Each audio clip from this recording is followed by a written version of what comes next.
It's a secret, but it's an open secret. It's plain to all, but only a few see and understand. Then don't you understand this parable? Then how will you understand any parable? It's a secret, but it's an open secret. It's plain to all, but only a few see and understand.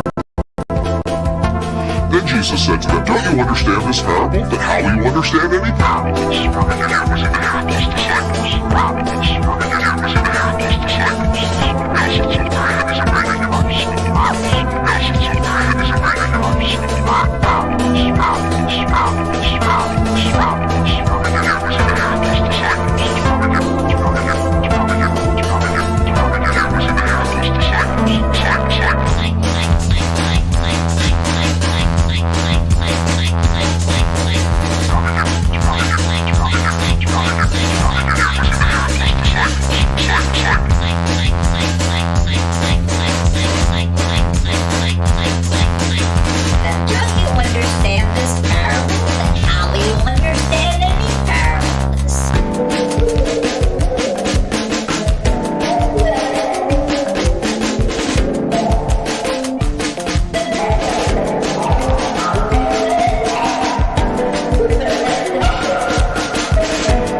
It's a secret, but it's an open secret. It's plain to all, but only a few see and understand. Then don't you understand this parable? Then how will you understand any parables? It's a secret, but it's an open secret. It's plain to all, but only a few see and understand. Then Jesus said to them, don't you understand this parable? Then how will you understand any parables?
We're here.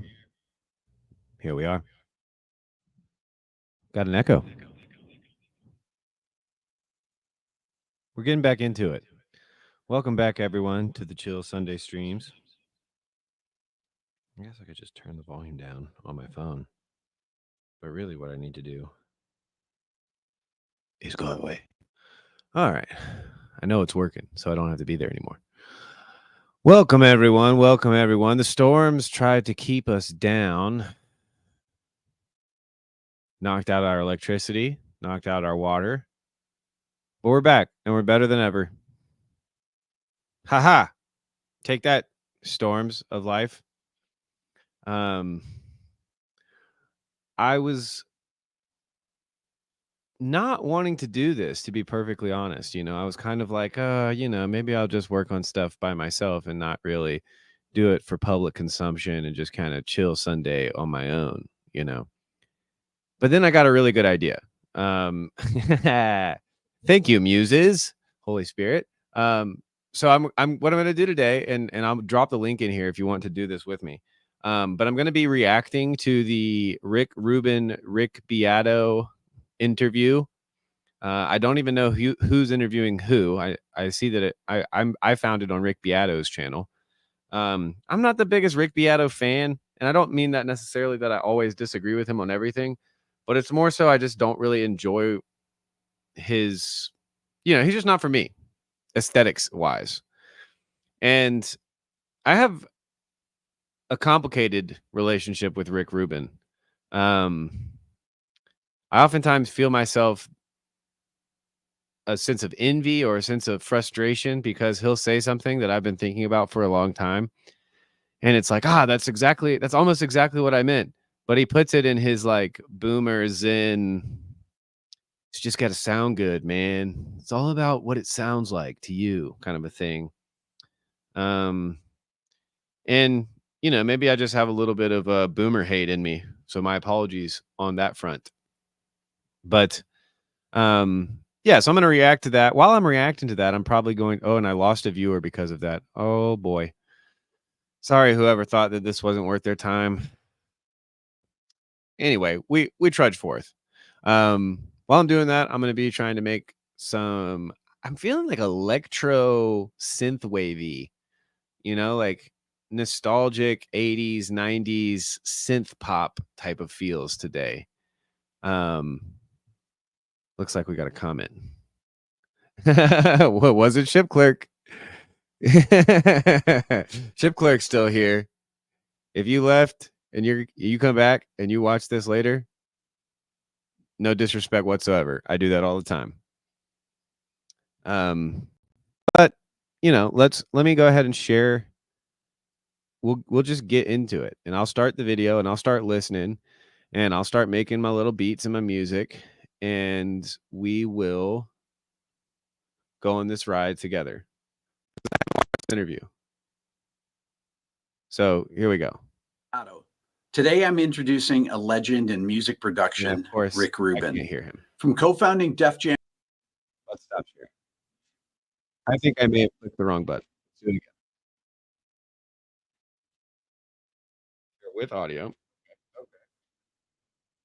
Across genres from hip hop to rock, metal, and country. He's also worked with artists like Slayer, Kanye West, and Adele, showcasing his versatility and genius. Me hear this? His minimalistic approach and deep focus on the artist's authentic sound has earned him the reputation as one of the most influential producers of all time. Here's my interview. Rick, welcome, even though I'm at your place. It's great to be here. Thank you for inviting me. Thank you for coming. Great to see you. I can hear it now. I'm going to replay. I didn't hear that. I know y'all did, but I didn't hear it. So I'm going to play it again. Hi, everybody. I'm Rick Beato. Today, I'm introducing a legend in music production, Rick Rubin. From co-founding Def Jam Records to producing iconic albums for artists like Johnny Cash, Red Hot Chili Peppers, Beastie Boys, System of a Down, Tom Petty, and Run DMC, Rick Rubin has shaped the sound of multiple generations across genres from hip-hop to rock, metal, and country. He's also worked with artists like Slayer, Kanye West, and Adele, showcasing his versatility and genius. His minimalistic approach and deep focus on the artist's authentic sound has earned him the reputation as one of the most influential producers of all time. Here's my interview. Rick, welcome, even though I'm at your place. It's Great to be here. Thank you for inviting me. Thank you for coming. Great to see you. We talked yesterday for a bit and touched upon a little bit of your beginning. I asked you about playing guitar, for example, or playing instruments. And I know that you've said, I don't really play instruments and things like that. But that's not entirely true. You played guitar as a kid a bit? I played punk rock guitar. Okay. Power chords, things like that. Yes. Enough to go out and play gigs? Enough to go out and play gigs, but not. Okay. I was in one of the reasons I knew this was going to be a good idea. And I wish I would have said this before he just said what he said, what Rick Beato said, what I said, or what he said. He said what he said, but he also said what I said to myself while I was thinking about this earlier. And when I was thinking about how do I describe my relationship with Rick Beato is I really do respect him. I don't think that he would respect me, and my reasoning for that, the joke that came to my mind was he wouldn't respect me because I'm not good enough at guitar, and I'm not really probably good enough at piano either for him to really respect me. I might be good enough at saxophone for him to respect me, but. And of course, within the first 5 minutes or whatever, what up, J.R. Henry, and what up, Parlato, and what up, Ship? Thank you all for being here. But yeah, so Rick Beato, at least in the function he forms in my kind of consciousness Congress, is certainly a kind of he's kind of like the boomer. He's like I think he speaks for the boomers. Like lots of boomers. What up, Cassandra? Hey everybody. So yeah, I think that there is a sense in which Beato speaks for the boomers, but I think he's a good representative. Or maybe not even boomers, maybe more Gen X. That's what it is. Yeah, it's not boomers, it's Gen X, right? And so a lot of the Gen Xers I know, they love Rick Beato. But he loves guitar music, right? Like that's his thing. He loves guitar music. And of course, Rick Rubin also loves guitar music. But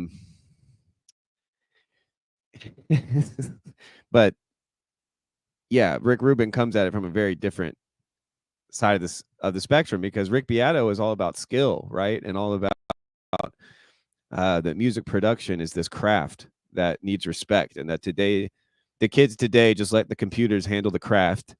And there's nothing with light. There's no ingenuity. There's no creativity. There's just bleep bloops and auto tunes and simple lyrics, blah, blah, blah, blah, blah. And then Rick Rubin is kind of like the very zen, like, hey, man, like there's great music being made, man. It's all about the listening, man. You gotta, if it sounds good, it's good, man. And of course, this is gross stereotypes both ways. And I've listened to enough of both of these gentlemen to know that their opinions and concepts are certainly more nuanced than that, stereotype or whatever. Should go without saying. But there's also, I think that what both of them probably holds them together and maybe connects me with them as well is that there's a certain type of listening that one does to music when you've made a lot of music.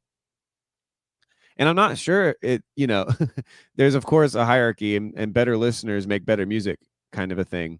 But just the process of making music is almost like a forced meditation on listening. You have to listen. You have to learn to listen to be able to mix and to create music. And when you're playing an instrument, a lot of it is done subconsciously, right? Like how hard you press your index finger versus your ring finger when you're playing a chord on the piano. If you're paying attention, you can hear that. But most likely, and for most people who are good at an instrument, that's just something that their brain and their muscles take care of, right? And so let's get into it, get back into it. So, because I've gone completely off the tracks, but let's see if my suspicions are, once again, I haven't seen this. So let's see if my suspicions are correct, that I think what they're going to share in common is that kind of intense listening. But as far as like aesthetic tastes go, they've got vastly different justifications for the hierarchy of beauty or the hierarchy of taste that they're dealing with. Enough to play very well. Tell me a little bit about your background. How did you get into music? When did you know that you had this gift for being a music producer? I never knew that. I first connected with music, I want to say it was about 3 years old. It was the Beatles version of the Chuck Berry song Rock and Roll Music. And I can remember the feeling in my body of dancing around, hearing that song, and feeling like this is something different. Even though I was 3, I knew that that was different than other things, and have been in love with music ever since. Did your parents encourage any type of listening to music at home? Did they each have their own style of music that they like to listen to? I wouldn't say it was encouraged, but I did it all the time. Okay. I listened to music pretty constantly, self-directed. I took control of the radio whenever we were in the car with the family. I would only listen to the things that I wanted to listen to. I didn't really want to listen to what my parents wanted to listen to, although my dad loved Latin jazz. So when I did get to hear that, and I think hearing it when I heard it as young as I was probably had a positive effect.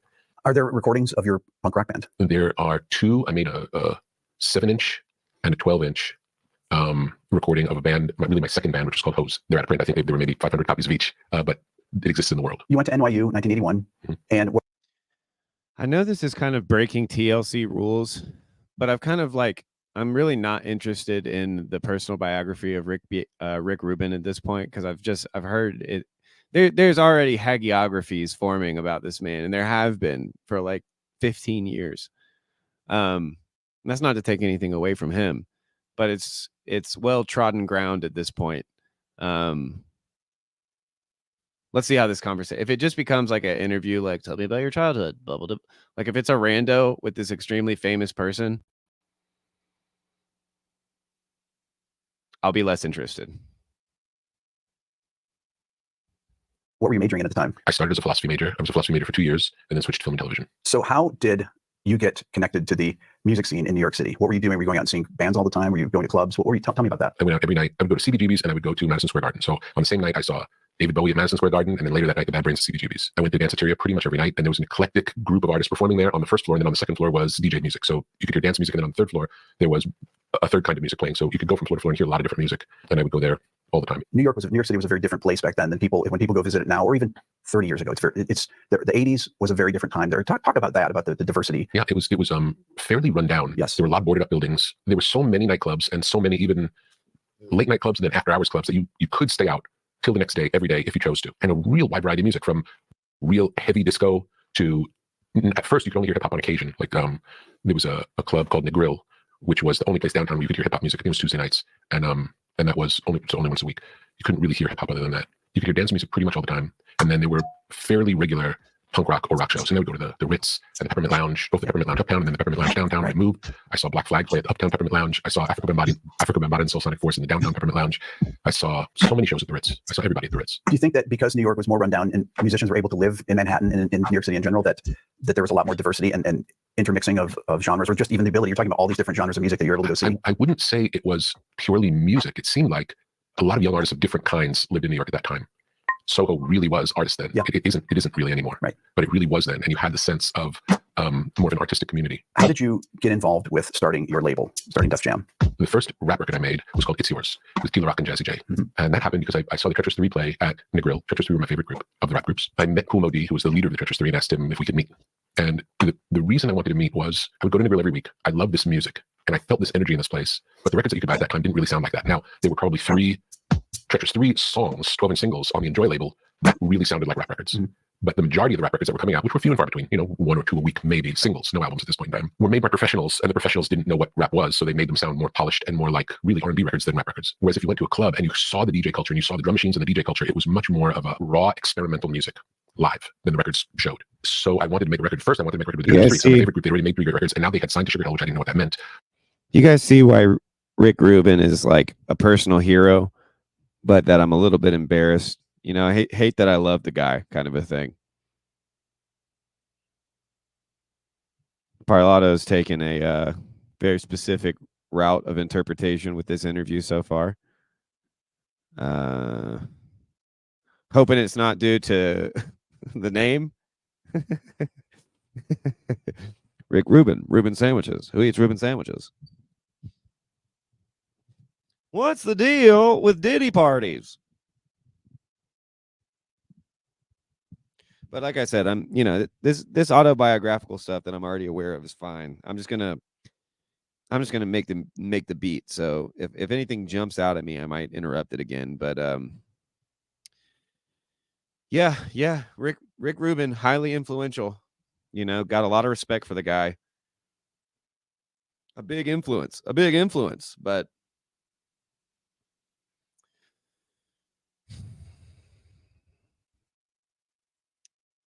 There's a lot of weirdness surrounding him.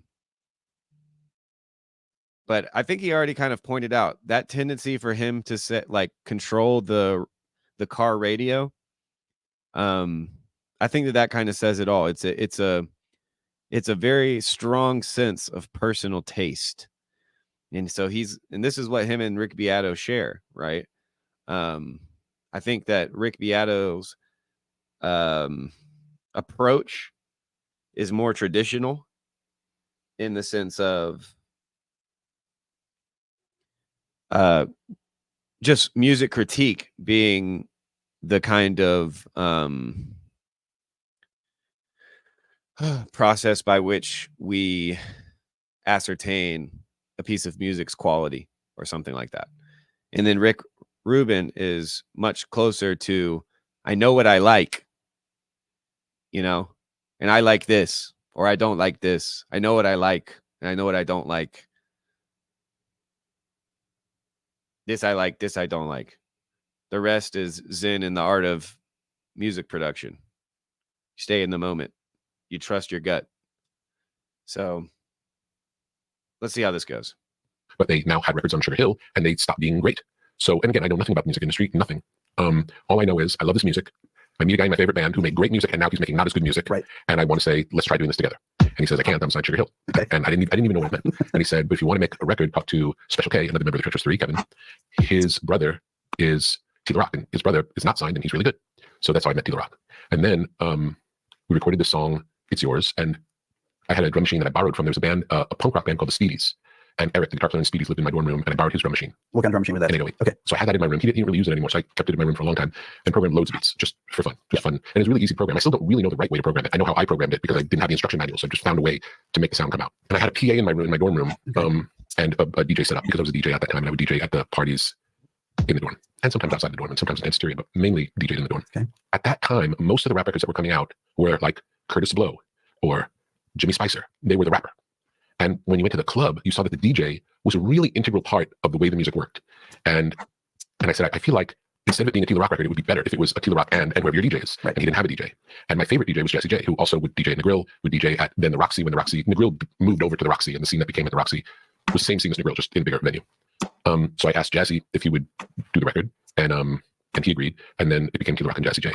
And that record was done with a beat that I programmed, Jazzy J scratching, and Tila Rock writing runs. And where did you record that? At Power Play, a recording studio in Long Island City, which advertised in the Village Voice, and it was the cheapest recording studio you could find. It was $40 an hour, and we recorded in 3 hours. Okay. And what was that experience like? So had you ever been in a studio? One time before with my punk rock band, or 2 times before with my punk rock band, but still Power Play, and going for a few hours and record essentially live. I only cared what it sounded like. I didn't care how it got to sounding like it sounded. If the meters were pinned in the red, sometimes the engineer said, well, the meters are, it's like, but it sounds good. I don't care. I never cared what technically was happening as long as the sound coming from the speaker sounded good. So my only memories of it were having fun in the studio, trying to make something that sounded exciting that we all left happy with.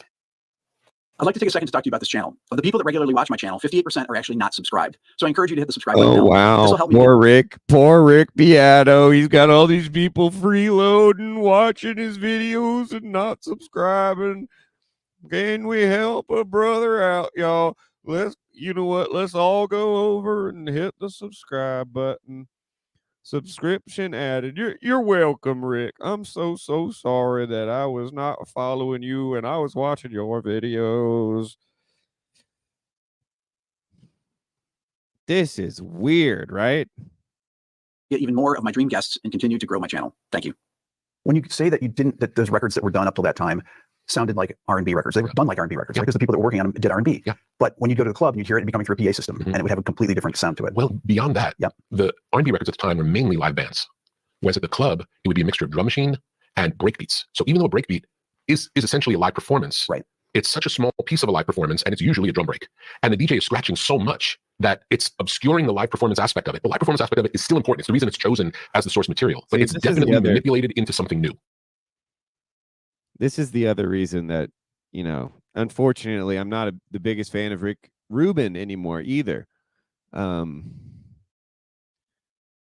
Because he makes a lot of hay about the fundamentals and how it was done back in the day, which is all true and good and great stuff, great stuff.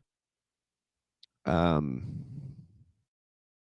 his philosophy of making music is good too. There's helpful points in it.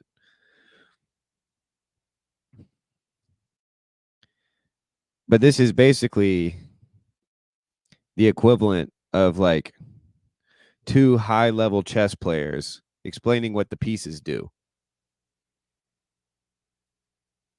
It's like, okay, that could be interesting. Maybe I should listen closer. It's probably my fault that this is triggering me. And that new thing is very raw and it's exciting. It sounds alive.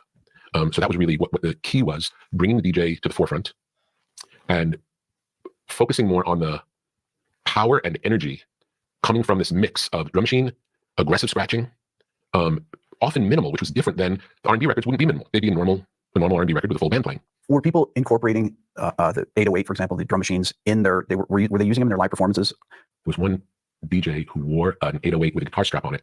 Not when he was using it, but just around the club. Okay. Here's the other thing. If Rick Beato doesn't know any of this shit, my respect for him has gone down. Why are they talking about this like nobody's heard of this? And I know that's because there's lots of people who have never heard of this stuff.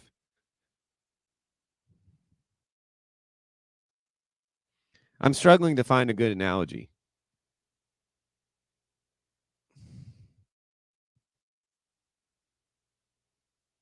Maybe they're just still finding each other. I mean, shoot, it's only been 15 minutes. Are these two older gentlemen still in the phase of, yes, let's both tell each other things that we both expect that both of us know and act surprised. And, oh, wow, is it true? Oh, so the 808s would be, the 808s and the scratching of the breakbeats. Oh, they were being used in the clubs. Were they? Oh.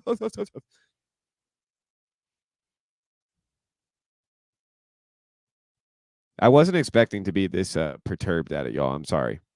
And I think that was Grandmaster Wizard Wiz used an 808. It wasn't more popular than any other drum machine. It had gotten phased out essentially, I think, around 83 or so by Roland, I believe. It was an obsolete machine. Yeah, which then became one of the most popular sounds to be used later. We used it on a song, Beastie Boys song called Brass Monkey, which has it's a fast 808 beat that sounds like there ended up being this whole movement called Miami bass. Yeah, that all kind of sounds like that. This fast 808 music. On that Beastie Boys record, one of the tracks has a reverse. You have a reversed 808 on it. Yeah, it's I think.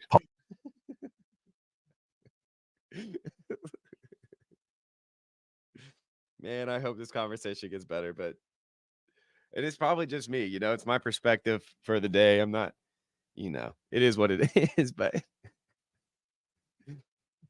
taking credit for Miami bass, Rick Rubin.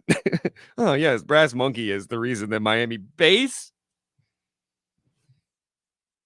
The problem is there is some truth to that. Like, you can draw a lineage for sure.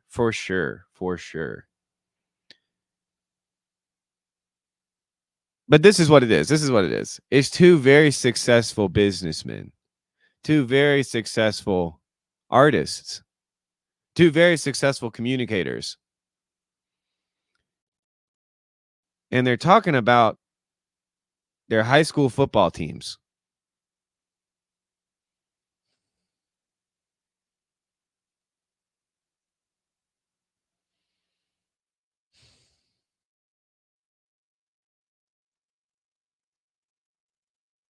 Nick Mo is sad.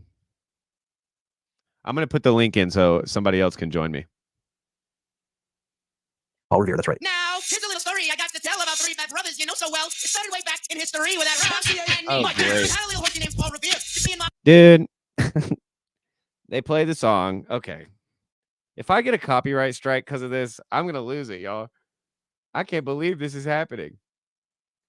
Tunji, you're going to have to save me, brother. Tunji or Parlato, feel free.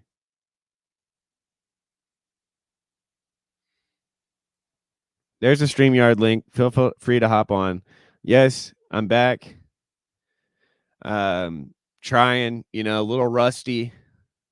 When you're getting momentum with something like this, you just got to hop back on. You just got to hop back on the saddle, get going again, bring your hot takes, bring your, survival instinct, post-traumatic mind state in to your practice.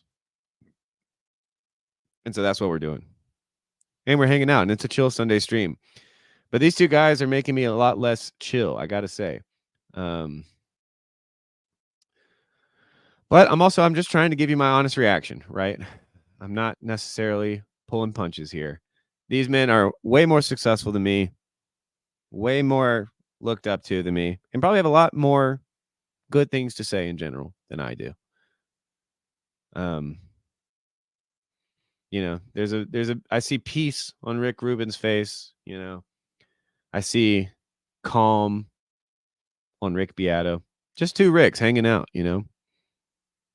Two Ricks and a McMo.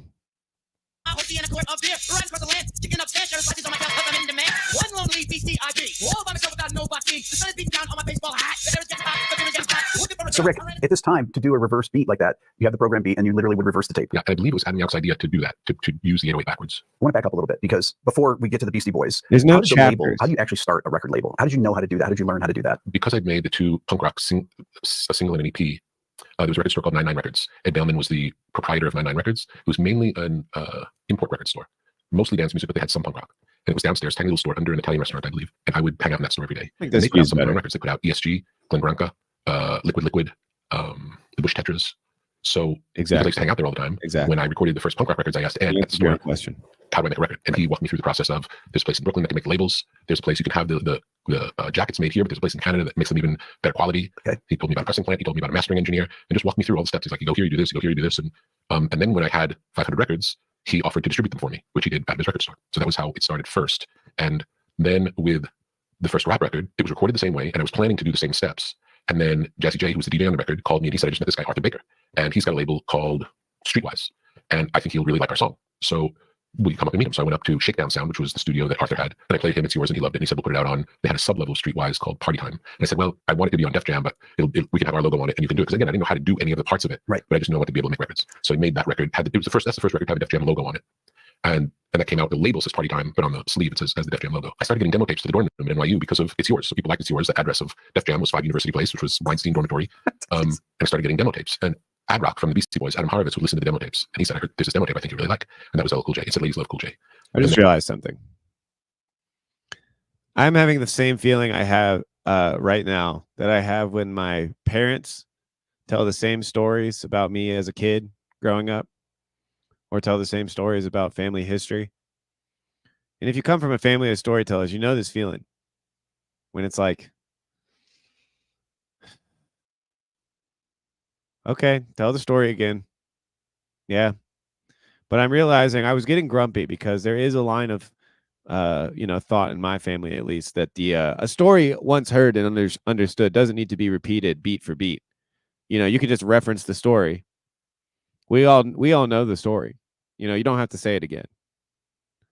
So let's, tell us what you're thinking about that story that we all know. But here's what I think old people and wise people understand.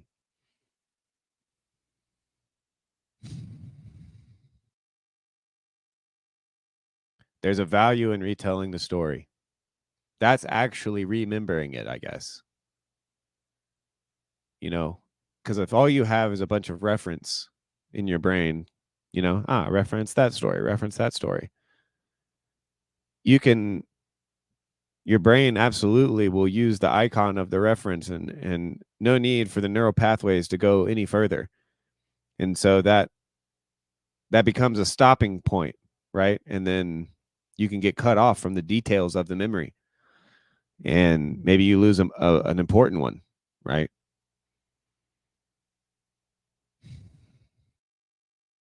Maybe you forget Jesus was fully man. Looking at you, Gnostics. I don't know why my prophilicity is tending towards grumpiness these days, especially on a chill stream. But yeah, that's me kind of apologizing, repenting. Let's listen to these stories with an ear towards something we've never heard before, like that. Maybe Rick Rubin and Rick Beato might actually have something to tell us here.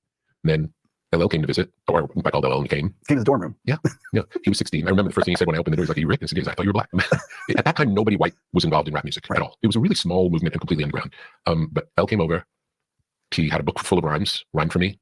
And then we decided to make a recording, which we then moved, instead of Power Play, that was the first one, because It's Yours, we made a Power Play The first record we didn't make at Power Play was I Need a Beat was LL's first record, and we recorded that at what I called Chungking's House of Metal, because it was really called Secret Sound, and it was such a dump. It was worse of a dump than the place we'd been recording before, up 5 flights of stairs in Chinatown. And the proprietor's name was John King, so I called it Chungking House of Metal, because I wanted it to have more cachet than what it really was, which was this really bad place. Rick, would they have a 2-inch 24 track, or was this on 16 track? 1624. Okay. They had great equipment. The reason we went there was an engineer named Jay Burnett, Okay. who made a record that I loved. It was hard to get. It was hard to get and hard to hear, but sometimes you hear it at the rap clubs. It was called Drum Machine. Okay. Have you ever heard it? No. I'll play it for you.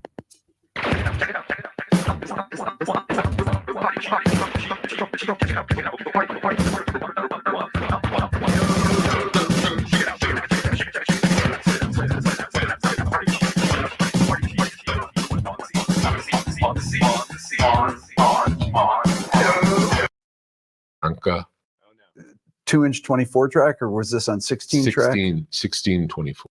Yeah. And then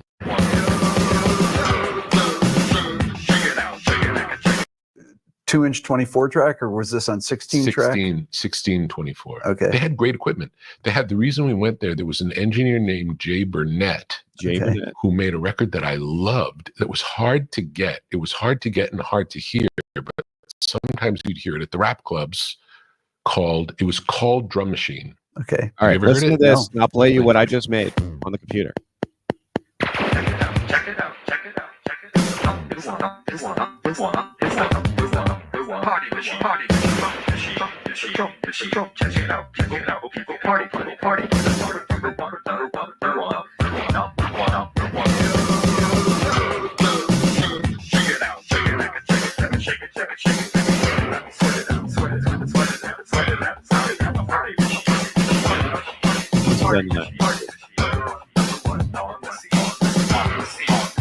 Now, if I get copyright strikes because of this, I'm gonna be pissed.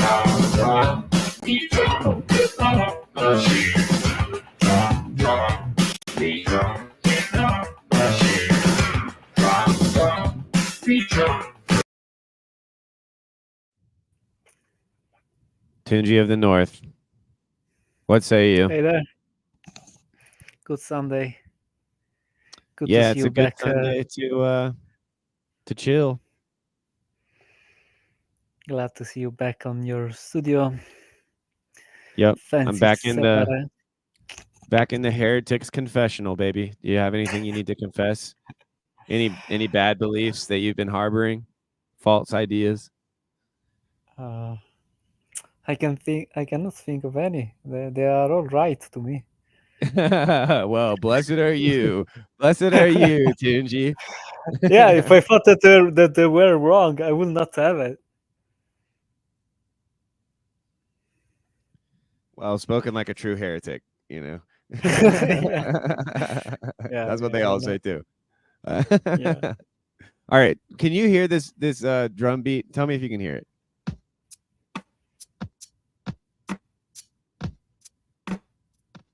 Okay, you can hear it. I can tell by you nodding I your hear head. a very That sounds essential- suspiciously like the beat that Rick Rubin played for him. But this is not the type of music that Rick Beato would normally be like, oh, well, very interesting, very cool, you know? Mhm. Am I going crazy? Rick Beato, you have to be on Instagram first, and then you have to make 1 minute virtuoso shred on the guitar, things like that, Yeah. and then Yeah. maybe you get on with Rick. I definitely think Rick Beato watches a lot of Instagram. Yep. I think you're right there. Or maybe even just Facebook. He strikes me as like a Facebook stories type of guy. Yeah, up, but Chad? the young talent, when he he mentions somebody that is more young, it's from the Instagram pool. Those people are not on Facebook. You're right. You're right. He's It's, scouting. maybe TikTok, but not Facebook. Yeah, I think he's probably on TikTok. He probably is. Mhm. It excuse that he has the kids on TikTok. He check what they I mean, there's grown-ups on TikTok too, though. You know, like there's Yeah.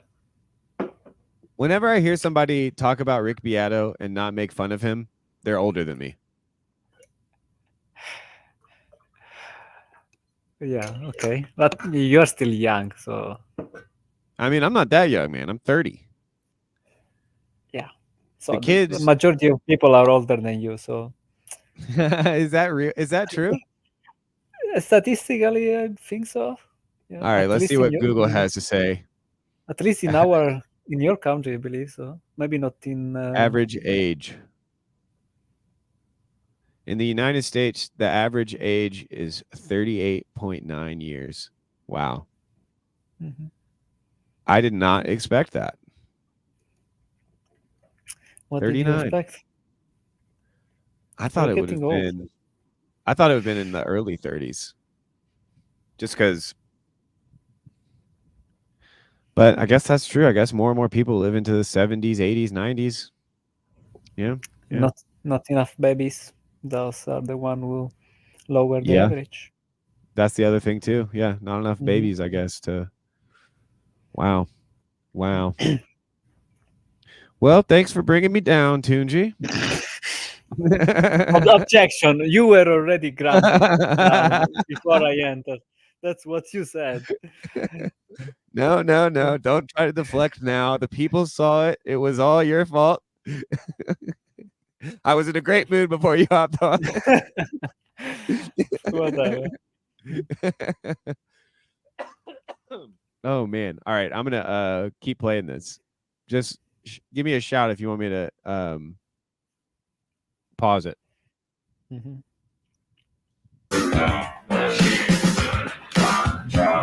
That is amazing. So I heard that, and I met that guy, Yeah. and then that record you couldn't really get. So I asked him if we could re-release it on Def Jam because it was impossible to get. I just liked it. And then he had the idea because he knew Adam Yauch from Shakedown, Arthur Baker's studio. He was an engineer who worked sometimes at Shakedown. And he said, what about if Adam raps on it?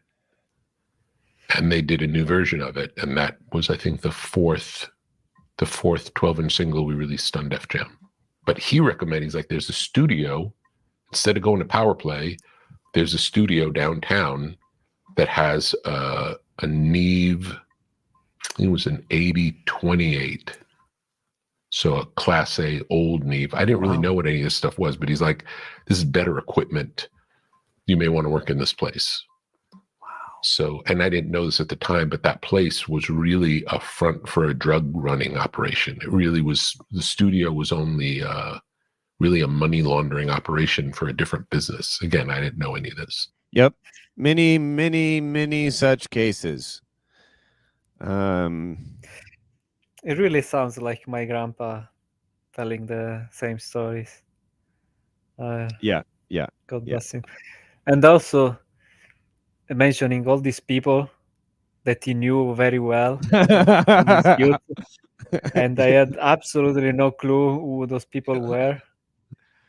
Yeah. And Okay, no. I, Okay, no. No.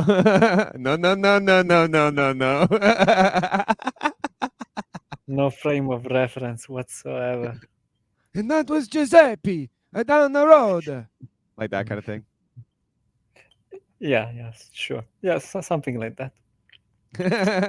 A lot of Giuseppe where I'm from. Yeah. My wife's family, I think, is from Sardinia. So of course you got me into Caesar salads. You know, you have to. But yeah, let's listen to the old folks keep telling their stories. Let's see if we can glean anything from them. I do think that it's interesting that this old man with white beard, white hair he was a pioneer, right? He was this kind of trendsetter, rule breaker. And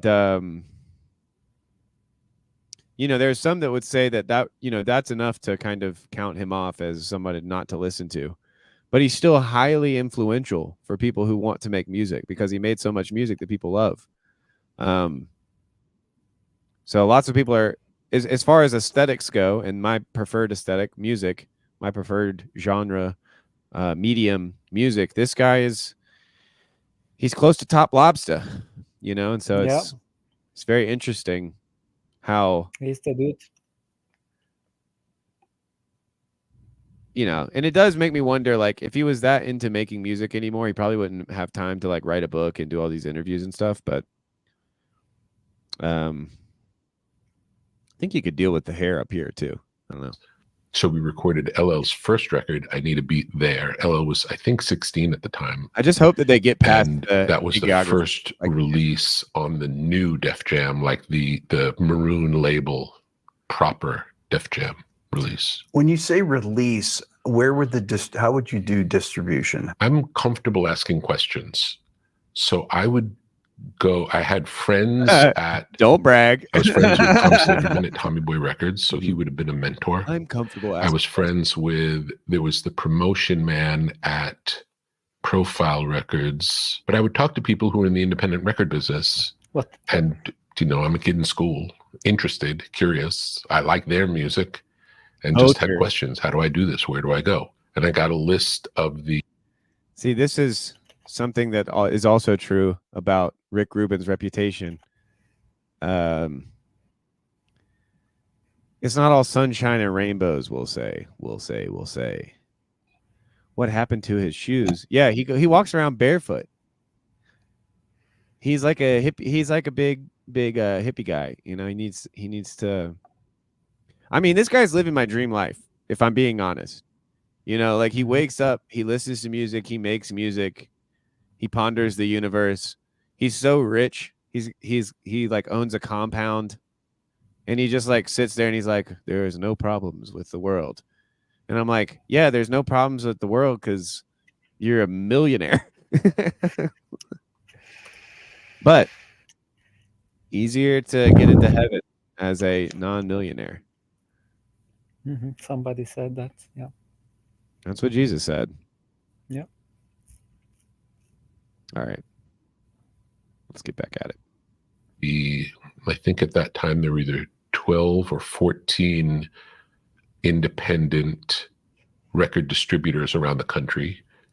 There was one Big State in Texas, MS in maybe Atlanta, CRD, I think was in California. I can't remember them all. But there were these little independent record distributors.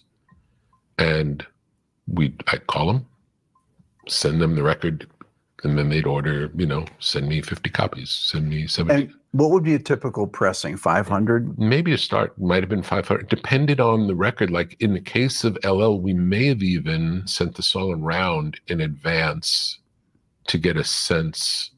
But we had it set up where we could get reorders relatively quickly. So it was always just keeping enough stock in advance of whatever the orders were, and just running it like a business. And were you keeping the stuff in your dorm room? Yeah, I mean, it got to the point where behind the front desk at the dorm, when you come in, there was the mailroom. And eventually a room probably about this size ended up being completely filled with boxes of records.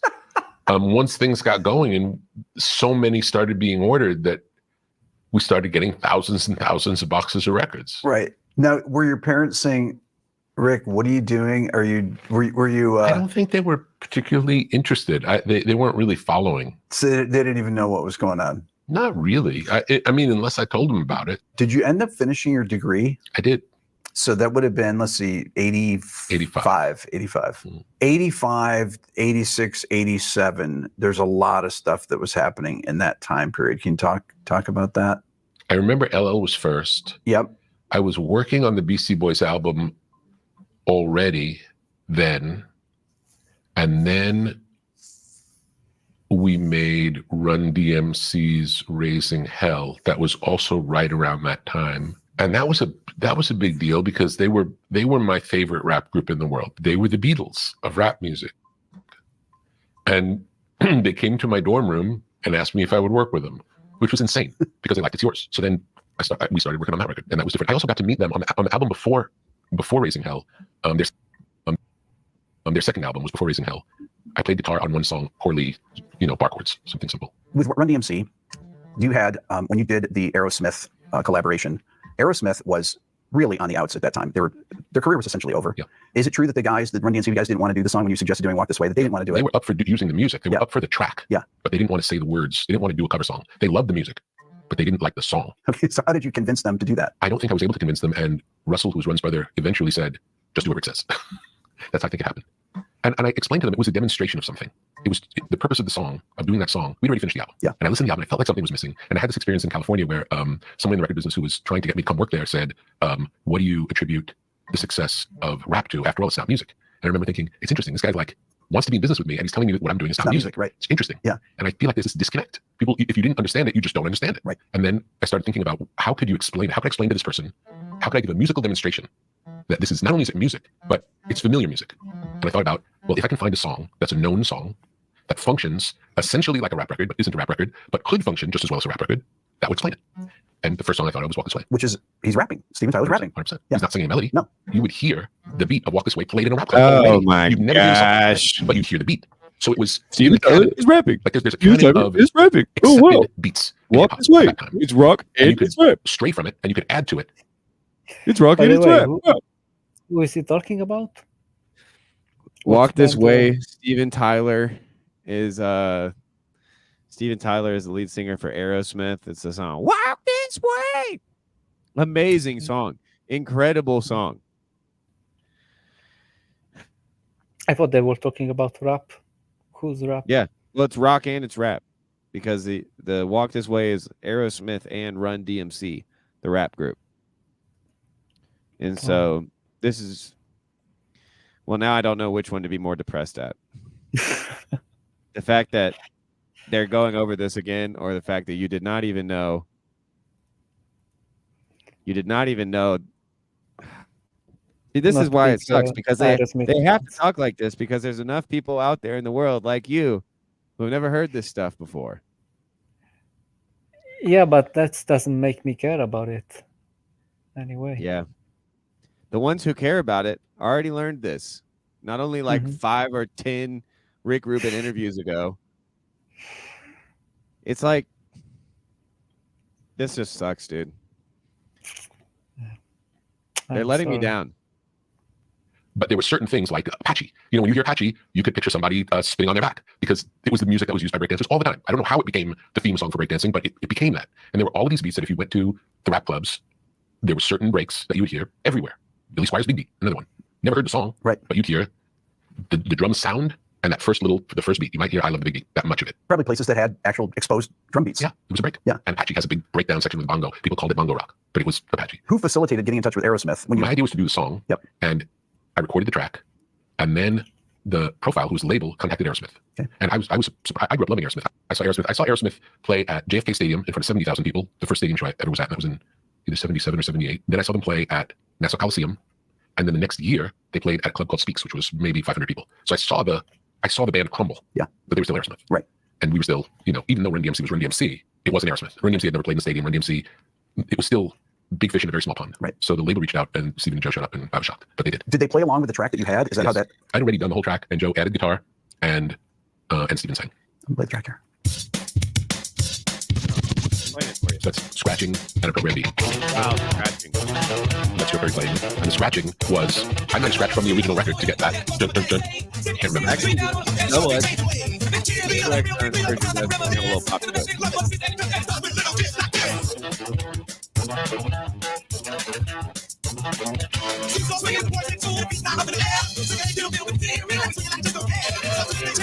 And like all that guitar work, that's Joe. And I would not have played that. If I was playing guitar on the track, I would have played that. So Yeah, when no you came love to record guitar. the guitar parts, when Joe was playing it there, you're there, and Me, Run and D, and Stephen were all in the studio at the same time. And it was for some reason, because I guess because the label set it up, it was a studio uptown that I'd never been to before. when Joe was playing on it, it must have been fun, right, to hear him play that riff. Over that. Absolutely, absolutely. And I remember he played a solo that I thought was not great.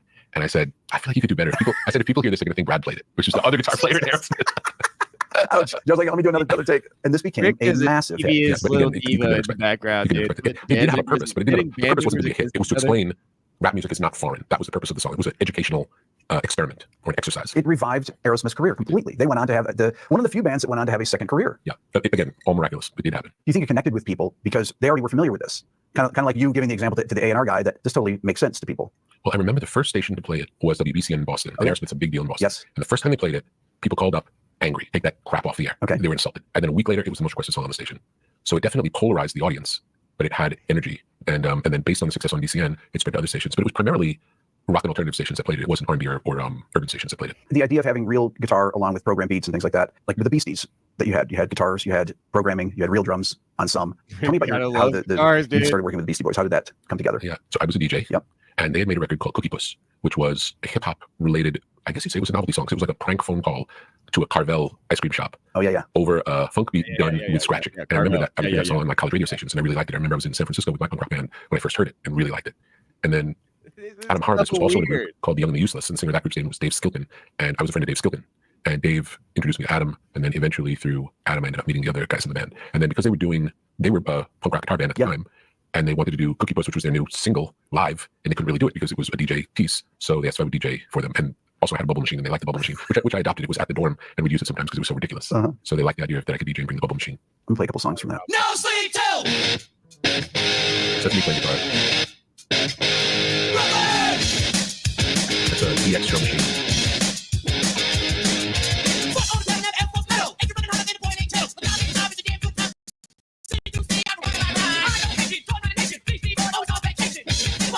I mean, I hope everybody knows that these are insanely cool, good songs that Rick Beato made. Not Rick Beato, Rick Rubin. They're morphing into one, just like unparsable Gen X, late Gen X, early Boomer amalgam. And you know what disheartens me most? And I hope this isn't true, but if Mark Parker or PVK ever sees this, and you find yourself bobbing your head along with these gentlemen, I do apologize. But I think that both of you men are doing a much better job of talking about things that actually matter. Rather than just say, remember when, oh, yeah, I was, and, this is the machine I used on that song. Oh, yes. Oh, yeah, I remember that machine. Yes. Oh, yeah, with this name. Ah, yes, I remember that name. Yes. Names, proper noun, personal noun, agreement. But it's for the records. It's for the history books, for the You're right. internet. I'm just what's the hating. word? I'm just a hater, dude. On the other hand, I am completely not following whatever they are saying. Not I'm following. Zoning It's out. like- It's like listen, to my grandpa. They both do have listenable voices, but yeah, let's just keep it going. Yeah, but not double speed is kind of Do what? the double speed is a double. It's tripping me out as well. Yeah, well, the music, I don't want to get a copyright strike, so I'm just gonna leave the double speed music on. But we'll get through it together.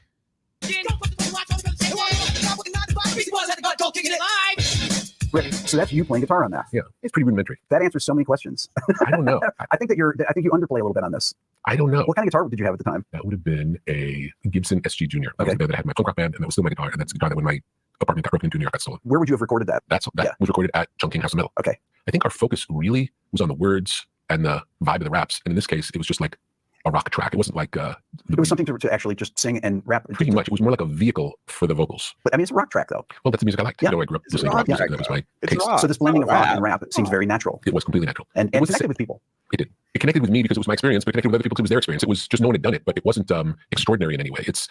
We think of music in genres, and we think there are country people who listen to country music, there are rock people who listen to rock music. believe In it. reality, a lot of people listen to all different kinds of music. So I listen to a lot of rock music and I listen to a lot of hip hop, and this is the result of that. And the fact that it was popular tells you that there were a lot of people who like those two things too. Right. Just hadn't happened yet. When I hear you say, because you're a modest guy, Rick, when I hear you say, I don't know anything about, I was referring to the Anderson Cooper. I don't know anything about equipment. Whoa. Rick Rubin is not a modest guy.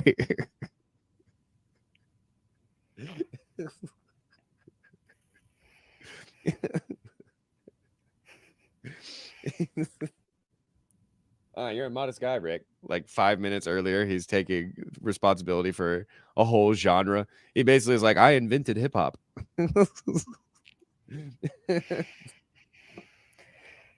No, I'm telling you, like, Oh, if we you- went to a studio, I could not run a session myself. I couldn't record But it. you know what the gear is. You know the difference between a Neve and an API. I do because I've been in places with both of them. Yes. But it doesn't matter. Yeah. What I'm saying is, for the technical people who work with me, Yeah. the skill they have, Yes. I don't have that skill. I can't do their job. I can't sub for them. I can't get by. I cannot do those jobs. I need a technical person who knows how the studio works. And I can say more of this, less of that. And that's always what I've done. But you have this really unique ability to pick people out that are really gifted got at no that. You have a skills. great ear for records that sound great. And you always have found the best engineers to work with and things like that. And sometimes it's been luck, and sometimes it's been seeking out based on hearing something. I'll hear something like, that sounds better than everything else. Who's the engineer? Maybe we can try working together. When I interviewed Brendan O'Brien, he told me that George Trikulius, that you hired to do the Black Rose record, you said, find the best engineer in town Yeah. and use him, Yeah. whoever it is. Yeah. And Brendan was working at Southern Tracks, Brendan O'Brien, and Brendan recorded the album and mixed the record, I believe. And then Brendan told me you convinced him to come out to LA to work on the Chili Peppers record. He and his wife, they took a big leap and did that because of you. He credits you for doing that. I believe that Andy Wallace worked on the Slayer record. I want to talk about that. Andy Wallace was one of the house engineers at Shakedown, where Adam Yauch worked, Okay. and where this Arthur Baker studio. So because Adam worked there, we would hang out there sometimes. We were all kind of friends with Arthur Baker. And, you know, for kids in school, getting to hang out at a real recording studio was just a cool thing to do. Yeah. So we would get to hang out and just see what was going on. And there were 2 DJs who worked there who called themselves the Latin Rascals, who did these tape edit remixes that got very popular. And they were super cool guys. And they would just like make repeat pieces of tape and splice them together. And sometimes, you know, there'd be 1,000 splices in the course of a mix, all hand done, all before sampling. Amazing. So it was a really creative time in music where the language of hip hop was being developed before what became the tools of hip hop, like sampling, existed. I remember when the first sampler came and we had our first sampler, and that just changed the way we could do. Because before sampling, if you wanted to use a breakbeat, you DJ'd, or I would DJ a breakbeat. I would DJ it, and the way we typically do it is I would play. Let's say it was Walk This Way, for example. I programmed it before Walk This Way, but had I used the breakbeat, the way it would have worked would have been bis that boom boom that stop, and then bis that boom boom that. So every other one would happen on track 1. And then on track 2, you'd fill in the in between. So you'd listen and you'd hear this, that, boom, boom, that, and then that, boom, boom, that, and the first one would play again on track 1, and then you do it on track 2. But part of it also was because you were DJing it, it wasn't perfect, but that was part of what was good about it. You try to get it, but if it was too perfect, it wasn't really interesting. Right. So it was finding this balance of like sometimes when you just make it, it sounds interesting. So the track sounds much more alive than when you just sample a loop over and over again. But because it's a performance. It's a performance. Yeah. Okay, so Andy Wallace, he was working at the studio. Not at Chung King. The engineer at Chung King, whose name was Steve Ett. Steve Ettinger was his full name, but Steve Ett was what he called himself. And he was a house engineer. I recorded most of the things that I recorded with him, most of the rap records. And then Andy was one of the house engineers at Shakedown, along with Jay Burnett. He might have mixed No Sleep to Brooklyn. He mixed one of the rockier songs on the Beasties record. And I think that was the first time I worked with him. And we'd become friends. And then I was going to California to make the first record I made in California was Slayer's first album, Rain in Blood. Yep. Rain in Blood, yeah. The song's called Rain in Blood. Rain in Blood, Rain in Blood is the album. I asked him if he wanted to engineer the record. And I played him. I remember this. He came to where I was living, which was on Broadway in this weird loft. So I'd moved out of the dorm. And we'd already bought the Def Jam building, but it wasn't ready for me to live in yet. Okay. So I was living in this weird, it was really a hallway where they put up a sheetrock wall so that the hallway became smaller and my apartment was the other half of the hallway. Okay. So it was really long and tall, Yeah. but super narrow. Right. I missed remember it. Andy came over and I played him a few different records, AC/DC, Metallica, and I had a theory. Now this is not based on being a musician. This is not based Steve Ettinger was his full name, but Steve Ett was what he called himself. And then I was going to California to make the first record I made in California was Slayer's first album, Rain in Blood. Yep. Rain in Blood. yeah. The song's called Rain in Blood. Rain in Blood, Rain in Blood is the album. I asked him if he wanted to engineer the record, and I played him. I remember this. He came to where I was living, which was on Broadway in this weird loft. So I'd moved out of the dorm, and we'd already bought the Def Jam building, but it wasn't ready for me to live in yet. Okay. So I was living in this weird. It was really a hallway where they put up a sheetrock wall so that the hallway became smaller and my apartment was the other half of the hallway. Okay. So it was really long and tall, Yeah. but super narrow. Right. And I remember Andy came over and I played him a few different records, AC/DC, Metallica, and I had a theory. Now this is not based on being a musician. This is not based on being a technical person. This is based on being a fan and theoretical, just thoughts. So when I hear very fast music like Metallica, and the sounds are big sounds like on rap records, the whole thing gets blurry and you can't really hear it. Talking about fast tempos, right? Fast tempos. Yeah, if the music is fast, Yeah. and if the sounds are big, Yeah. there's not enough space for those big sounds to live to happen next to each other. Right. There's no punctuation. Yes. It becomes a blur. And I played him a Metallica record as an example of what I thought was wrong. And I said, would it be possible to record in such a way that it was hard sounding, but everything was short because it's fast, and we want there to be this. I didn't want it to be a blur of bass. I wanted it to be a pulse, to really feel the pulse. And he said, I think we can do that. Let me play something off that. Yeah.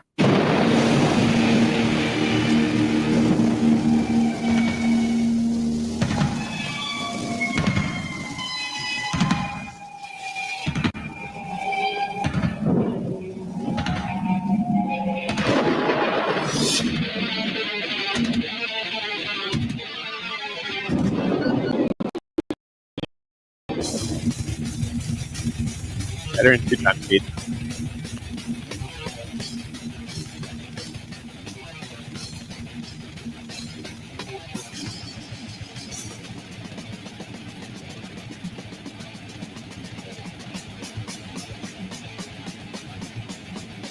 Drop I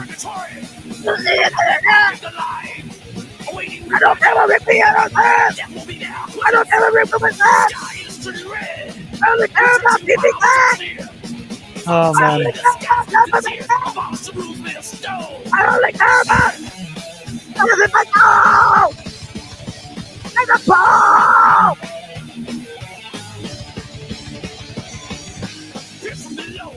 That's it. That's it. Perfect example of what I you're don't- talking I don't about. think It that has was it. incredible clarity with all the double This kicks. is not and what Rick when you're Rubin playing wanted at a us to experience. I'm sure that he, when was recording and producing that, he didn't think for a second that was going to be double speed, 110 BPI. I slowed it down to normal speed at the end, though. Oh man, that was violent. It was truly violent.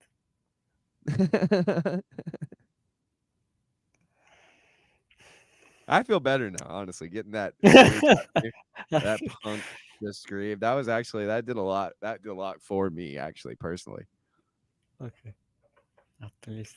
tempo like that, especially with double bass drum, it can get completely blurry. Holy, yeah, Yeah. you could just lose it in a din of sound. And I think both. This is interesting. Never thought about. Chad, what up? Dude, Slayer sucks, bro. Oh boy, How's your talent? I hear more noises now. What? Yeah, you got a connection issue. You're roboting. I'm roboting. Oh, you sound better now. Oh. No, it's Okay. not. Was some interference. It's gone. All I know is that Slayer sucks. Real bad. And I think they always have. Change my mind, bitch. That's all I'm saying. I don't know enough Slayer to even start that conversation, but It's horrible. It's horrible. Unless Demon you're into Slayer's that pretty trash. cool, though, right? I remember liking No. some Demon Slayer. I'm not. No. And the other thing is, did you ever see Under the Silver Lake? No. The movie Under the Silver Lake. Okay, so at the end of the movie, there's a couple of different. I think there's at least one character that they show. You gotta watch the movie. Rick Rubin reminds me of these dudes.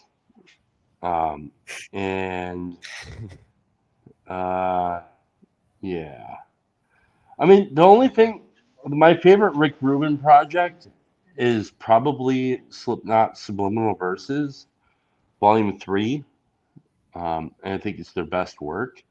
I mean, he's got some great work, man. Johnny Cash Hurt. Like, nobody can deny that is a great song.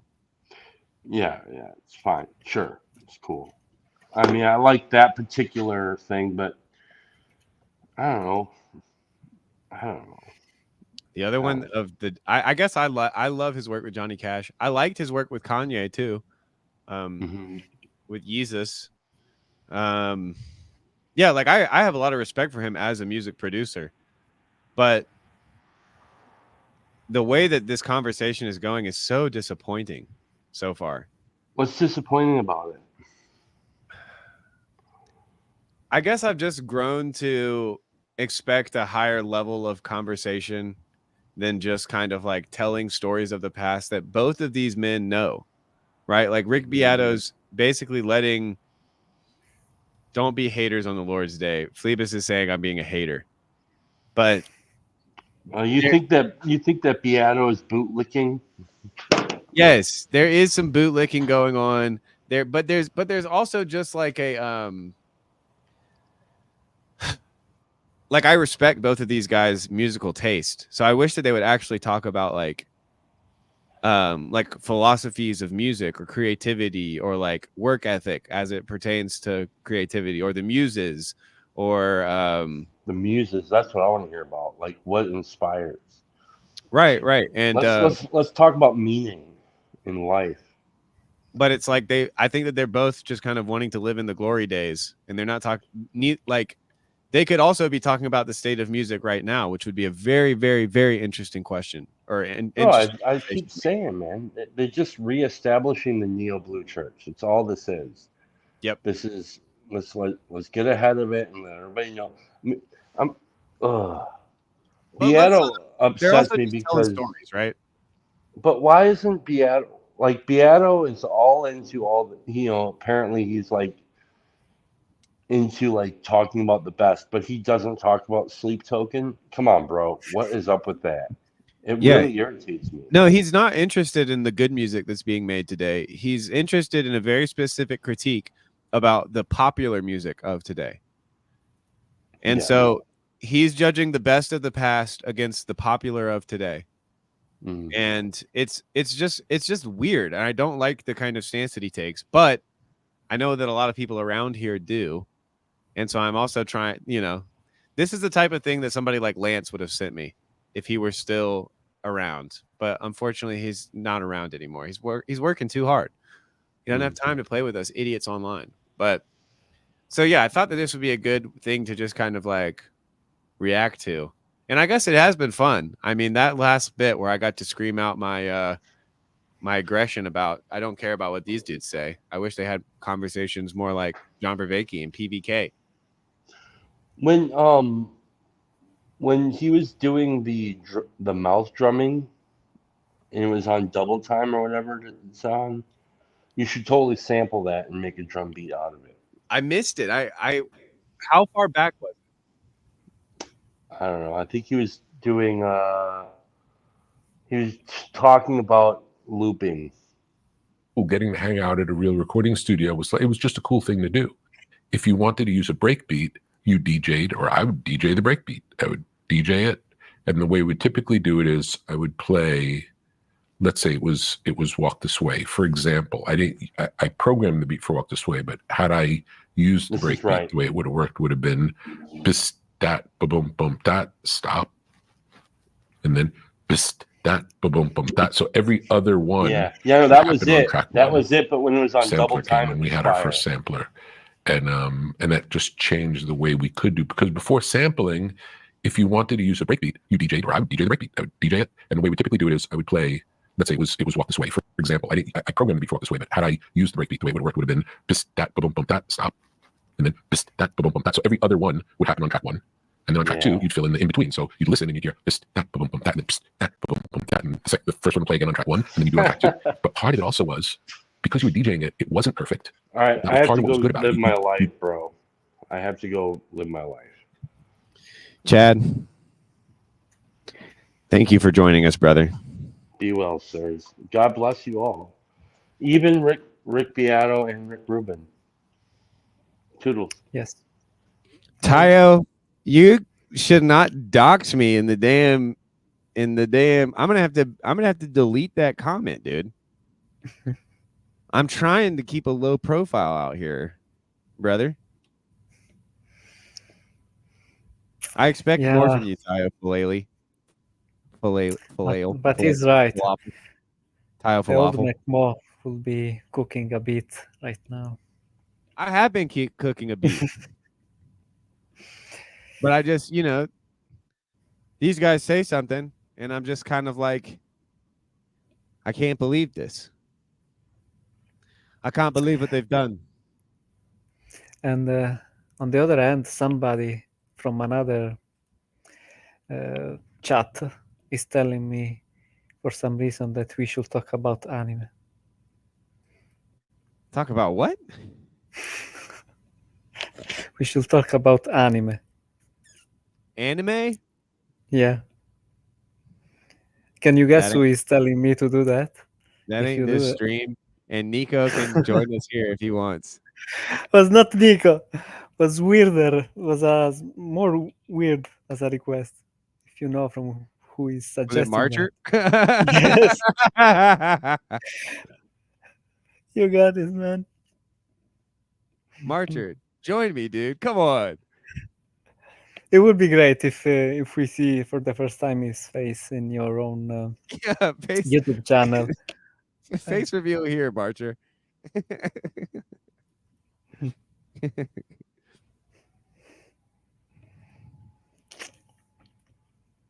I don't know. It turns out to be Tayo with a voice modulator.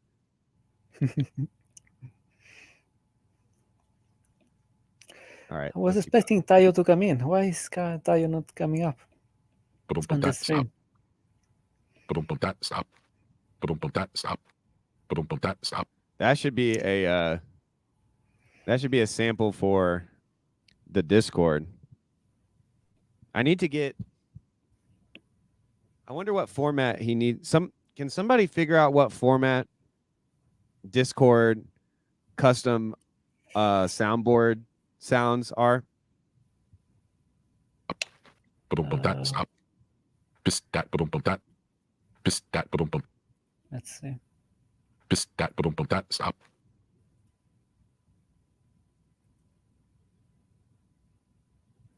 I was stuck behind. I have to mute myself.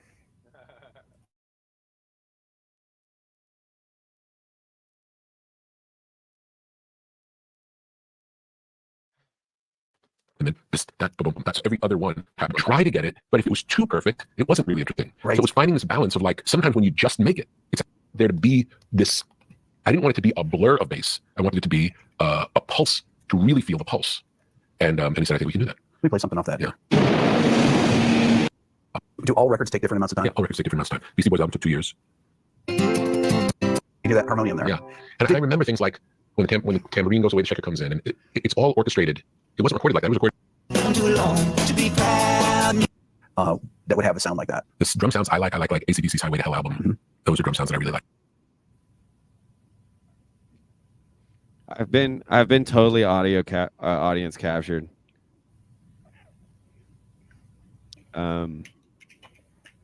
I'm like, okay, yeah, you guys are right. This video sucks. I need to go. I need to just get back to doing what I'm good at. You know, not reacting, but creating. Yeah. And so I'll play a little something here. See what we've got so far.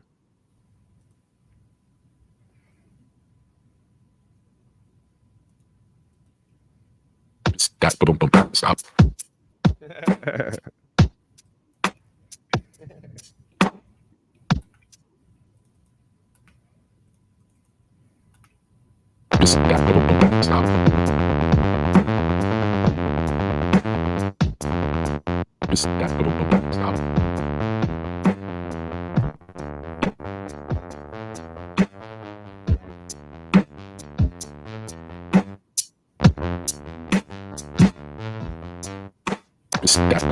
Stop. So Tayo's right. I mean, that is, I did fail, you know, the savings throws against getting distracted by the boomers, just last Gen Xers, and not actually making any music for you guys, which is the whole point of these, right? Like this. So this is really a big failure on my part. I think I'm going to take a little potty break, and then I will come back. I will be right back. But I'll play some stuff from an older, well, I guess I've had this ticker going the whole time, and I should have taken it off. But I'll play some other music. I'll remove first Tunji from the screen, then this from the screen. I'm going to take a small potty break, make sure my dog's okay. I hope Tunji's still here when I get back. Hope you guys are still listening or here when I get back. Maybe I shut it down. Maybe I try to make something out of this thing that I haven't done at all yet. But for what it's worth, I did an hour or so with the 2 Ricks. That might be all the time I got, unless Phlebas wants to jump on and tell me everything I'm doing wrong.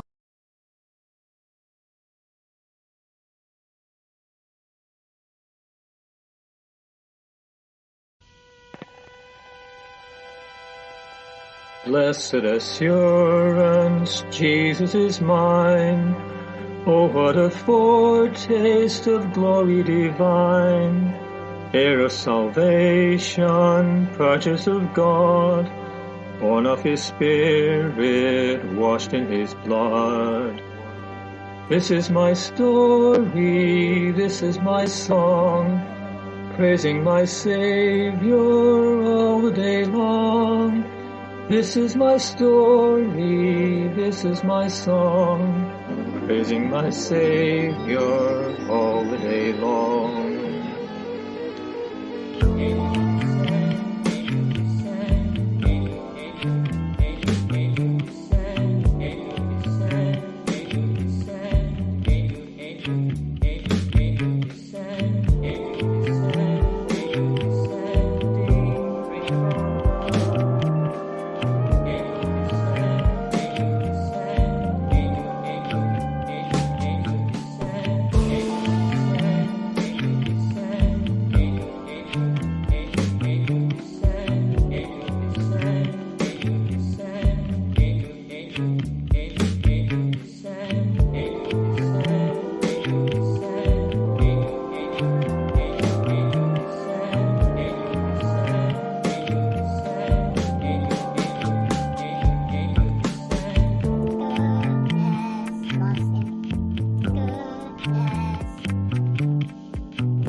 in perfect delight.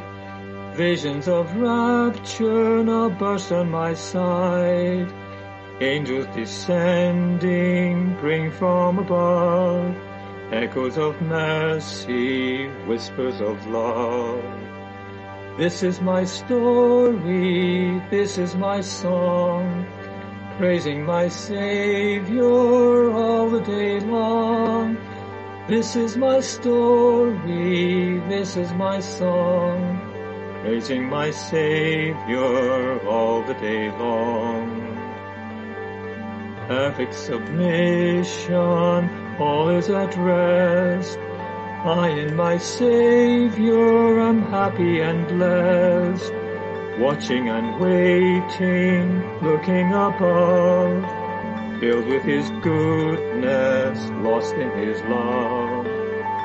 This is my story, this is my song, praising my Savior all the day long. This is my story, this is my song, praising my Savior all the day long. Thank you, Anselman, for that beautiful rendition. Ron, welcome, brother. And full disclosure, Tunji has been a double agent this entire time. He's sold us out.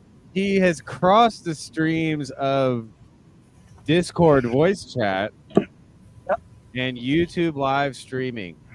Yep. Yes. What's worse is it didn't work originally. He wasn't able to play the audio unless it was, because then he would double up the audio and I'd be onto his sneaky ad. But he figured out a way to route the audio so that the sneaky boys in Discord, of whom Marcher is king and chief, Yeah. listen in to the Chill Sunday stream and watch as the fool loses his mind listening to the Gen Xers tell stories of their grandeur. They all point and laugh from their digital cave. And it was not the first time. Oh no! What do you think, Ron? Well, welcome aboard, sir. I listen. I appreciate any kind of skullduggery, backstabbing, technologically speaking, any kind of skullduggery. We approve. Okay. I'm sad I didn't figure it out. I actually was thinking about. Honestly, I was thinking about how to do that. Because I'll mark you down in the people I can't trust to add to a live stream list right behind Tunji here. Good grief. Oh, listen, I'm disappointed in you. If you expect anything less than technological skullduggery, no. I think you're the one. You're collecting this information. And it did just occur to me that I am posting this live to YouTube for the whole world to see. Right. I should not be so shocked that my friends wish to share this content with their friends. And you know what? Yeah. Actually, you've totally convinced me. What Tunji has been doing is a great service to me, and I should not come at him with accusations of espionage or too double-mindedness. I should have embraced him as a brother and accepted this act of deception as the left hand not knowing what the right hand was doing, and that Tunji was actually looking out for me. He was actually spreading the good word, So yeah, you fully convinced me. I'm glad. It is. I figured there's always a way to route something. I mean, if you've got a signal, I can pull it like even analog and just dump it somewhere and then run it back. That's kind of what I was wondering. How is he doing it? How's he doing it? I guess you'd have to ask him. I think he probably, if he's working off of Windows, probably opened up his mixer and he took the YouTube out of his headphones, kept the StreamYard in, and made sure that the YouTube volume was up and sent it straight to Discord for the little gremlins to nibble on. That would be my guess.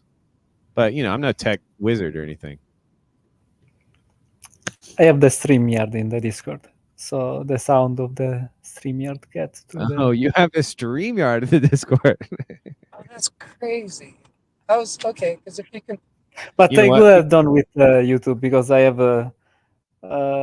I can choose the output from my headphones or to the speaker. So if I send that YouTube to my headphones, so there will not be.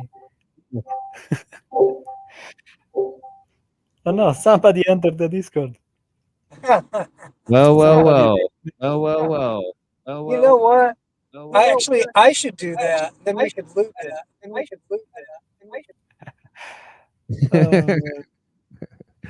Let me see if I can get this up so that you guys can see what the heck's going on here. You see that? No, Oh wait. now you have can't to be see- careful not to leak sensitive information. Yeah, you got to be careful not to leak sensitive information now that I see you guys all talking behind my back. Okay. Yeah, I see because how it you are is. putting that. I see how it is. You're okay shining the light on others, but you don't like the light being shown on you, Tuji. I see how it is. I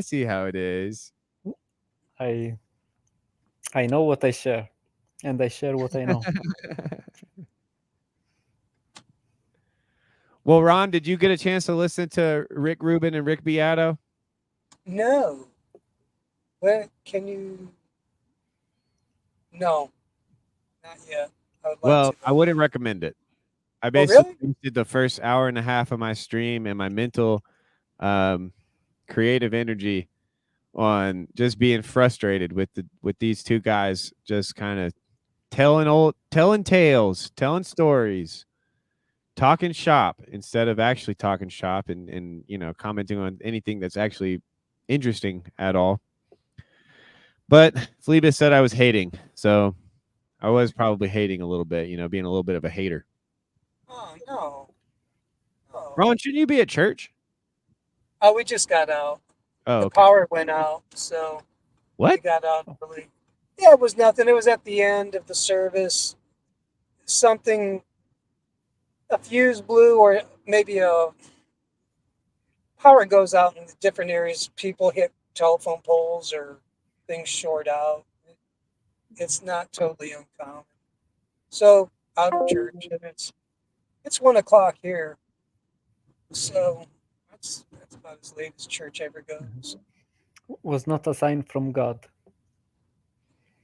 What's that? Was not a sign from God. Oh no, not a sign from God. No. As far as you know. I'll use it though. Yeah, what would it mean for the power to go out? Means The lights it's time to go pay off. your bills. Usually, or somebody hit a telephone pole, or it's a storm, and the church is out in the country, and the power lines out there get affected by wind. So if it's windy or something weird happens, the power goes out. It's not that uncommon. So, Yeah. Well, not a Grim sign Grizz from God. disagrees with you, Ron. He says that it's a direct effing message from God when things like that happen. Oh, dude, What- that's why I hang up with Grim. All right, I change. He I said change he my asked- mind.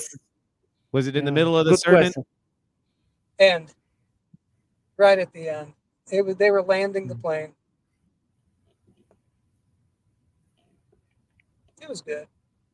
Yeah, maybe it Interrupted was just like little a mic drop moment. bit. That's it.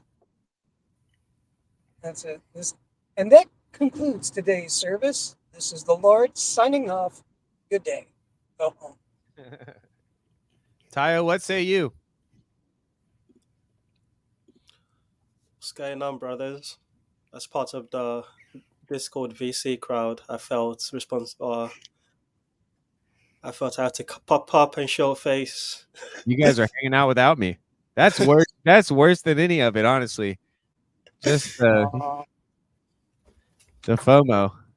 But more important, I felt bad for coming into the live stream over an hour into it, not knowing what's going on and complaining about what I'm watching with no context. But I just wanted my McMo beats. That's what Sunday chill stream is known for. Yeah, you're right. You're right. You're right though. I let you all down. You know, this really, I take full responsibility for, you know, getting myself worked up, doing the thinky talky thing when I should have just been making chill beats to pray to. Well, I'm not let down because this is the first time I've ever been able to jump in on a McMo live stream, like, and have had time. Like, so I have nothing to compare it to. So I'm pretty happy. But that's 1 out of 3. Or yeah, 1 out of 3. So you're doing pretty good. Yeah, Ron, actually, you're the only one I trust anymore on this stream. Oh, dude, you need friends. You need listen. You know, Trust no one. Okay. I thought I had a couple friends around these here parts, and it's sad. You know. It's sad. You know what? It's that dagger. Et tu, Brutus? It hurts, but you know, you want shanking you. You want friends or strangers. It's a good point, Ron. You know what? You're right. I'm very grateful for Tayo and Tunji just completely stabbing me in the back today. Really, just, you know. Yeah. Hey, you're missing out on the whole point of vengeance, okay? Revenge amongst friends, it's a beautiful thing. I've got 2 dudes with names start with T's from other countries I can't trust on screen. I got the general giving me the machine gun treatment in the comments. You know, for someone who loves attention, you know, this could not be better. But for someone who's very sensitive, this is also quite the high wire act I'm on now. Well, the backstabbing is to spread the good news of the Sunday chill stream. Yeah, that's what it's about. The Rick Rubin approach. Also, when I came in, this might also be part of why I was trolling in the Hive Mind. I came into you saying that one of the 2 Ricks claimed to have invented rap music or hip hop. So I was like, what are these 2 old white men talking about? So let's get back to the music. Fair enough. And, you know, I wasn't happy about Rick Rubin claiming to be the father of hip hop or anything either. Rick Rubin. But these 2 Ricks, man, it's these 2 Ricks. They gotta talk shop, you know. They gotta be like, yeah, back in my day, this is this, that, and the third. And you know, I didn't hear anything about the order of revelation or the order of creation. That was enough for Tunji. Tunji's off the check. But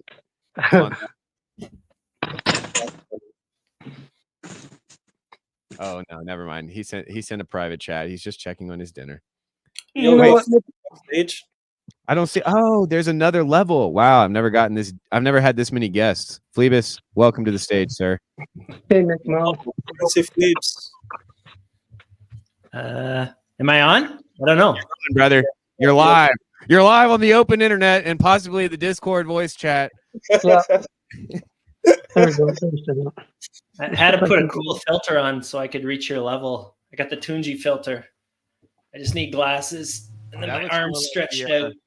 That looks more like the Jess filter. You gonna give us some insight on the Book of Job? Yeah, that's definitely just the filter.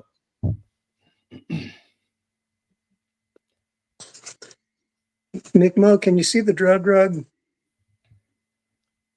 I cannot. Oh, the drug rug. Yes. Let's see. That's my drug rug. You should have that. I get some pretty good ones. You just seem like you. I need to. Well, I guess that's what happens when you're given bad advice. McMo, give me a history here. Were you always allowed to listen to this music, or because you were kind of hinting that your dad was a worship pastor or something? So yeah, he knows the power of the tunes. Were you limited growing up? Yeah. I was not at all allowed to listen to anything I wanted. Like I was never given the choice of like DJing the car ride until I was like a teenager and had headphones and I could just listen to the songs I wanted. But That being said, my dad basically listened to two types of music. One was like Baroque classical music. He specifically likes Baroque in that the small ensemble, not a massive orchestra. Yep. Yep. And so, yeah, lots of Vivaldi, lots of like Bach, and stuff like that from my dad. My mom really liked soul music, like from the Does that Baroque stuff drive you a little crazy? It's so I love it. The timing is like strict. Well, some of it, yeah, so much of it depends on who's performing it too. But no, yeah, I have a deep love for probably the type of music no one would expect, which is like very structured, strict classical music. I love that stuff. It's a feat of like the human spirit for people to be able to play it as well as they do. But yeah, so I grew up with that, and then my dad would also listen to like the choir music, so like the contemporary. Ron, I'm going to mute you. You got a lot of background noise. Oh, I'm still. Oh, sorry. I got it. All right. And so I listened to that, and then my mom would listen to soul music and like soft rock, kind of just like pop radio. So I got a pretty good spectrum of music listening. But as soon as I was old enough to work a computer, I figured out how to get. I had a Zune at the time. This would have been like 13, 14. And it was like 120 gigabytes, which was like massive. And they also had this feature called Zune Marketplace, which was like Spotify before Spotify, but you could download all of the music onto your device. So that it was like, I paid a monthly subscription of like $9. It was so much that my dad didn't notice it for like 6 months. This was me being a very naughty child, but and so but then once the subscription ended, I had already downloaded like half of Human's music, that was available on the internet. And then I found out about LimeWire. So yeah, I was like basically from a very young age listening to as much as I could all the time. So you didn't have any older siblings, eh? Nope. I'm the older kid, venturing out into the great unknown. I had a next door neighbor who was older than me and a couple of like church friends who were older and would share tastes. But yeah, it was a adventure into the great unknown. Yeah, I had an older sibling that would break all my parents' rules that I wouldn't dare. And he, for a while, did that, those things that used to come in the mail. It was like pay $1 and get an album every whatever month. I don't. Yeah, that's slightly before my time, but I'm aware. I'm a little older. Yeah. So yeah, he had all that stuff, but it drove my mom crazy. I was a little young. I was listening to something and secretly, and she caught me and she sat me down and she made me read the lyrics with her. Remember what song it was? Oh, it's horrible. Oh man. Yeah. So the thing about me and my sister, my younger sister, is we were probably about the same amount of like misbehaving, but she was so much worse at hiding her tracks. Like it is she was devastatingly bad. Like she cheated on a Bible test at school. And then she got brought into the principal's office and lied about cheating on the Bible test. And then while she was in school suspension, cheated on a whole nother test. That's awesome. Yeah. And so that was one spanking. I only got one spanking growing up, but she got a bunch of them. That was one. Oh man, this explains a lot. Only one. Yeah. I probably should have been beaten every other week. Every day, probably.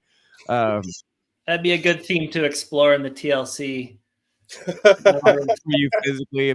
You guys were all under discipline, maybe. Yeah, all the Grail country. Yeah, I'm just kidding. I'm not going to. One of the other funny stories of my sister not being sneaky enough was my dad would feed us these very strange breakfasts before school. He would cook breakfast for us, but they would be very, very weird, like blueberries and salmon and green beans. It's like that's a very standard, and like maybe grits with it, But that was like my dad was like very much into the which chemicals will help my children's brains through the rest of the day and make them smart. And so yeah, it was like fish oil pills and, you know, crazy experiments in that regard. But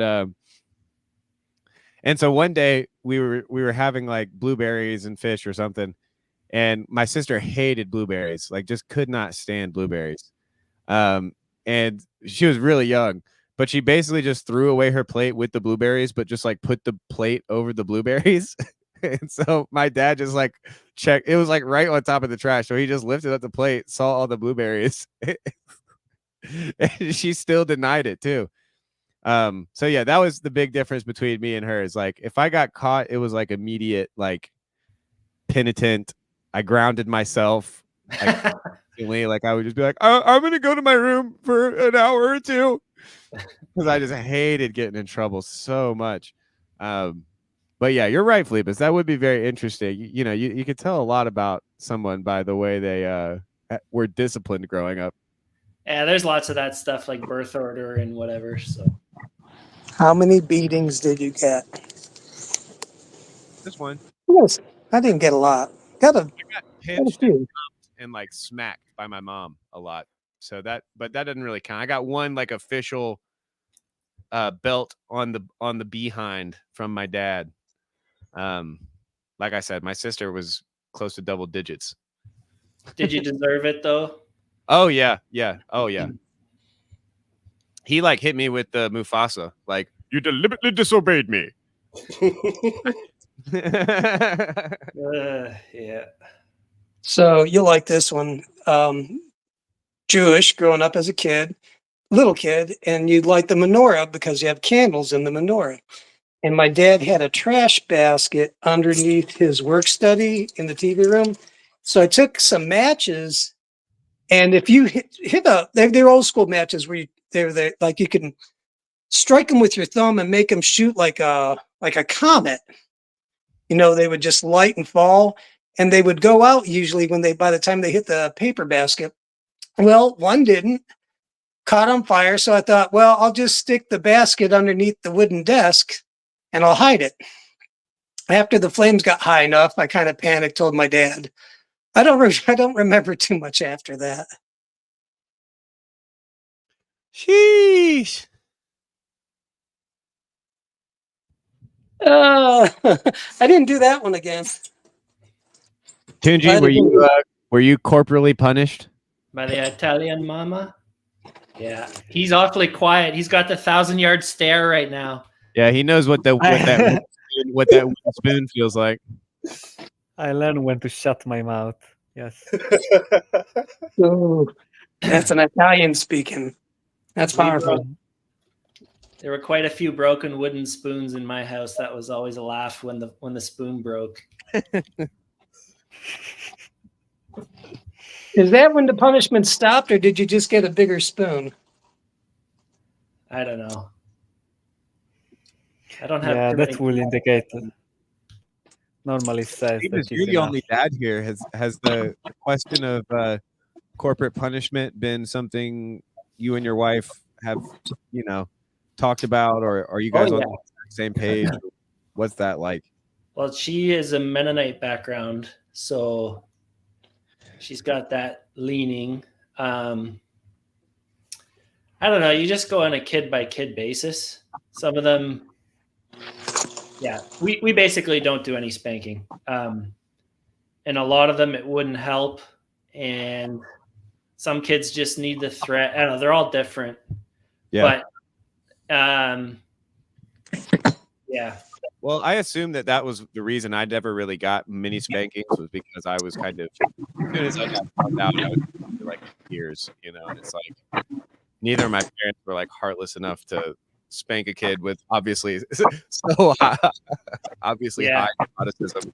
But in the moment though, which we don't really, but you really want to teach your kid a lesson that they're going to remember, because sometimes they do terrible things, like push a child down the stairs. Yeah. Or we had a kid who would go and lay in the middle of the road when he was having a tantrum. So it's like, what's the most effective way? Like, it's really done with the best of intentions. Yeah. Well, I mean, I remember my dad being like, you can't grow up with never having received any type of corporal punishment. But then my parents were also big fans of like pinching and thumping. So like, I feel like I hated the pinching and the thumping enough to where I was like, even before I got spanked, I was like, there is no need. I do not want more than a pinch to the back of the elbow. I think the Yeah, worst the one I pinching is for felt siblings. is the skin of the hair lobe. I got that from Mm.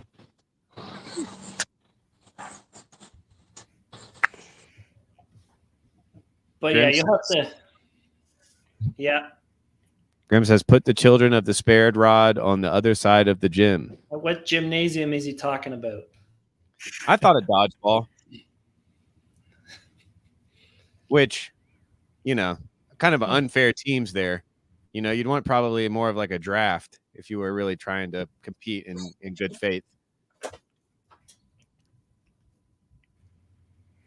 We lost Ron.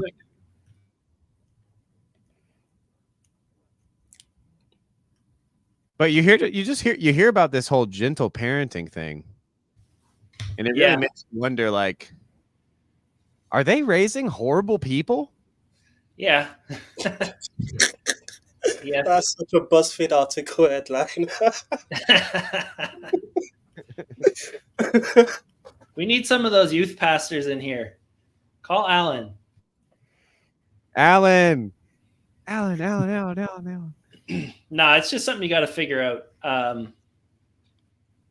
But you do have to be more careful about it these days. That's for sure, because people have very different ideas, and yeah, I don't know.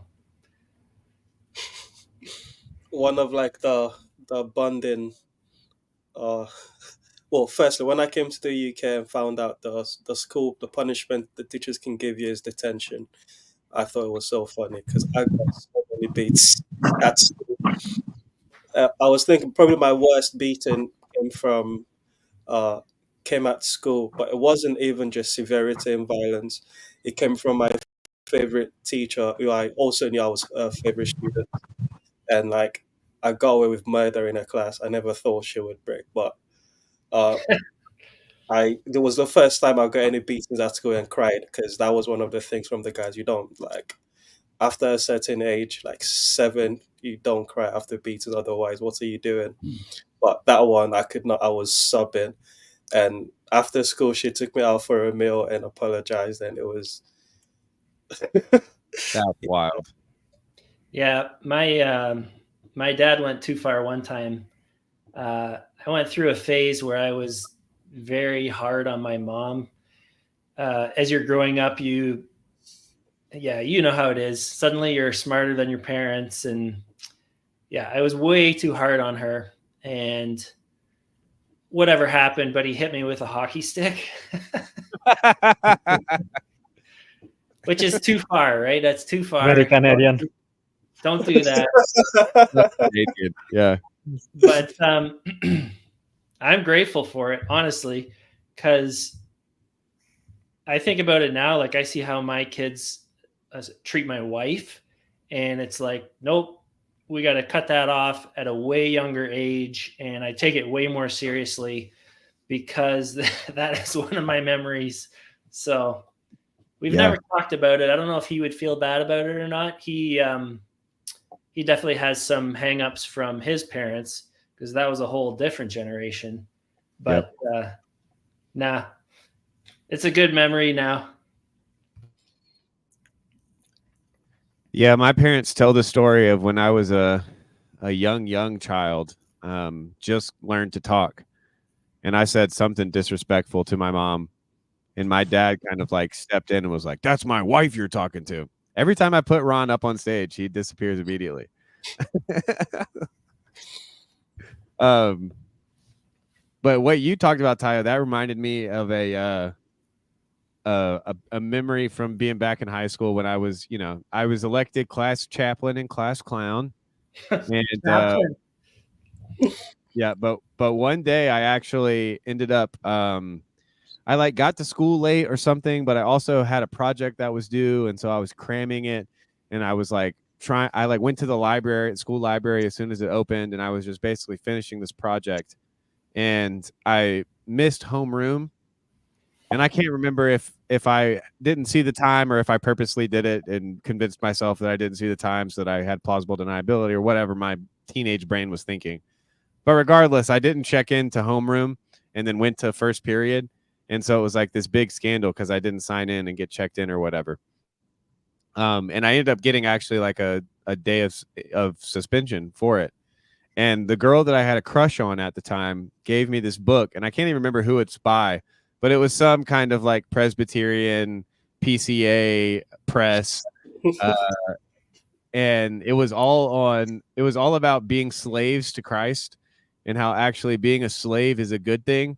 And that we should look at our Christian lives as a life of slavery to God.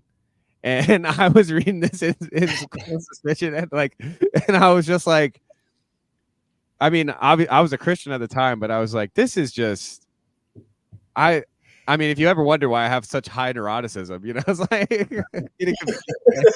theologically I should be a slave, and then I'm like, I'm a very bad slave. I'm in suspension right now. And just I just remember all the adults being like, we expected better of you, kind of a thing. And I was just like, God.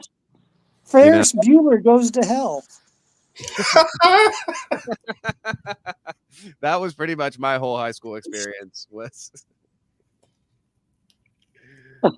You're Ferris Bueller's brother, or actually the sister who hated. Well, yeah, you got me. Like everything Ferris Bueller got away with in my universe, no. I'm sorry, McMo. Well, I remember reading the book Great Expectations, you know, in high school, and thinking like, man, this really applies to me.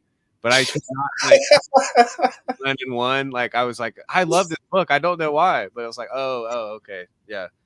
I can't remember when that sunk in. I was probably in my 20s, but yeah, just kind of like there were a lot of expectations on poor little McMo there. But look at me now, boys. Look at me now.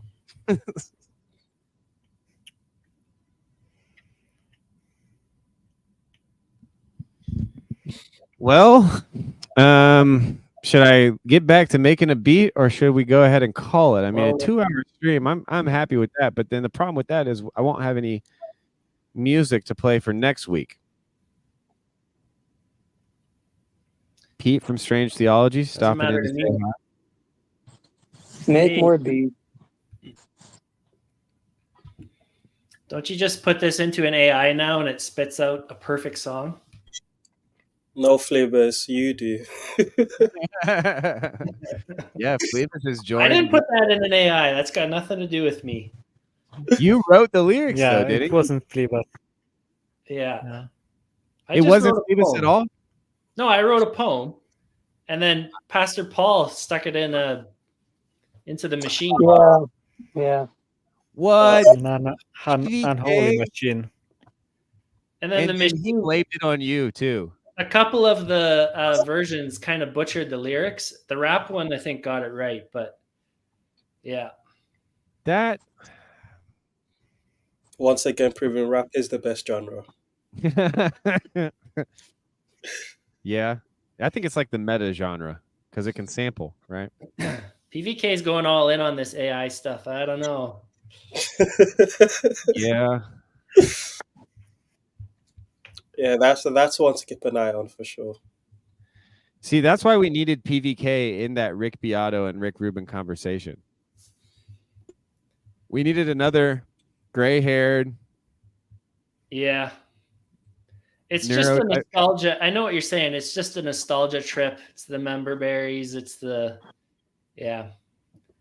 I saw that the interview pop up, and I was just really excited because I thought that like they would be talking about music of today.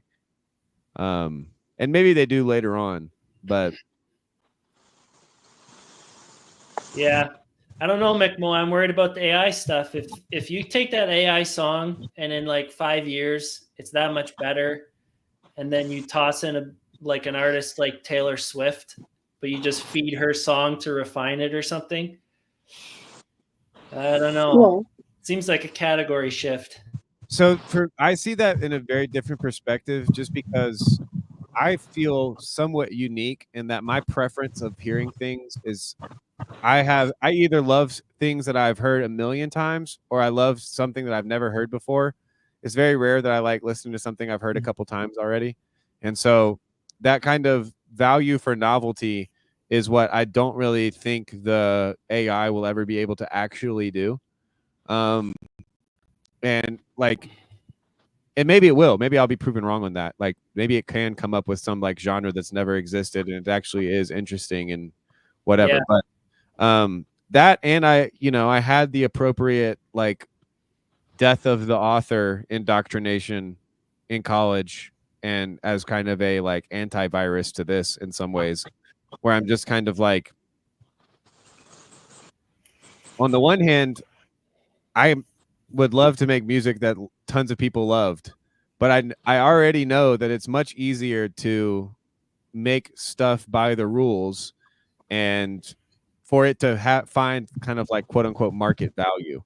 And so if the AI is going to kind of corner the market in the type of watered down art that it doesn't offend anyone, then I'm kind of like, oh, all's well that ends well, like, Yeah. all the mediocre art, you can't even prove if a human did it or not. So now the task of the artist is to prove that they are not that they can rise above the quality of a robot, and so yeah, that's a little bit what I think about it. But that's also probably me leaning a little too far into some sort of like try to be encouraging, because I definitely understand the like, to do something despite market value means that you're doing it for free, right? So like for the professional artist, it is a very scary time. But I'm not a professional artist, so I wish I were, but I gave up that dream a while ago.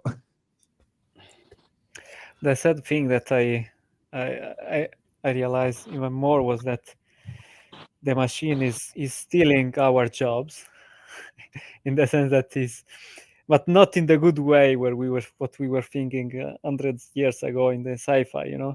The machine is going to do all the manual labor, and we human beings, we do all the human the peculiar human activities. So social we do oil communication, creativity, communication, social, all this kind of good stuff. In reality, it's happening the opposite. If you go already today, if you go to a fast food, the people are doing the manual work of actually making the food, and the machine is doing the social work, is doing the communications, is taking your order, is interacting with people. It's upside down completely. And the more we progress with the technology, the more we see the machine becoming taking the human aspect for itself and leaving us with the manual labor. What a scam! What an absolute scam! Yeah. If that is not a Faustian deal, I don't know what it is. We also love the fake stuff, right? So on the fast food theme, you could make your own milkshake, but most people go to McDonald's.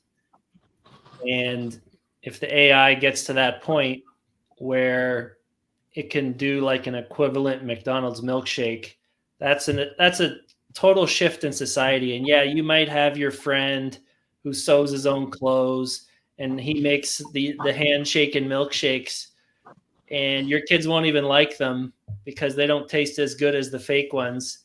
This is like what's his name, Strawberry, that Local Distance did, right?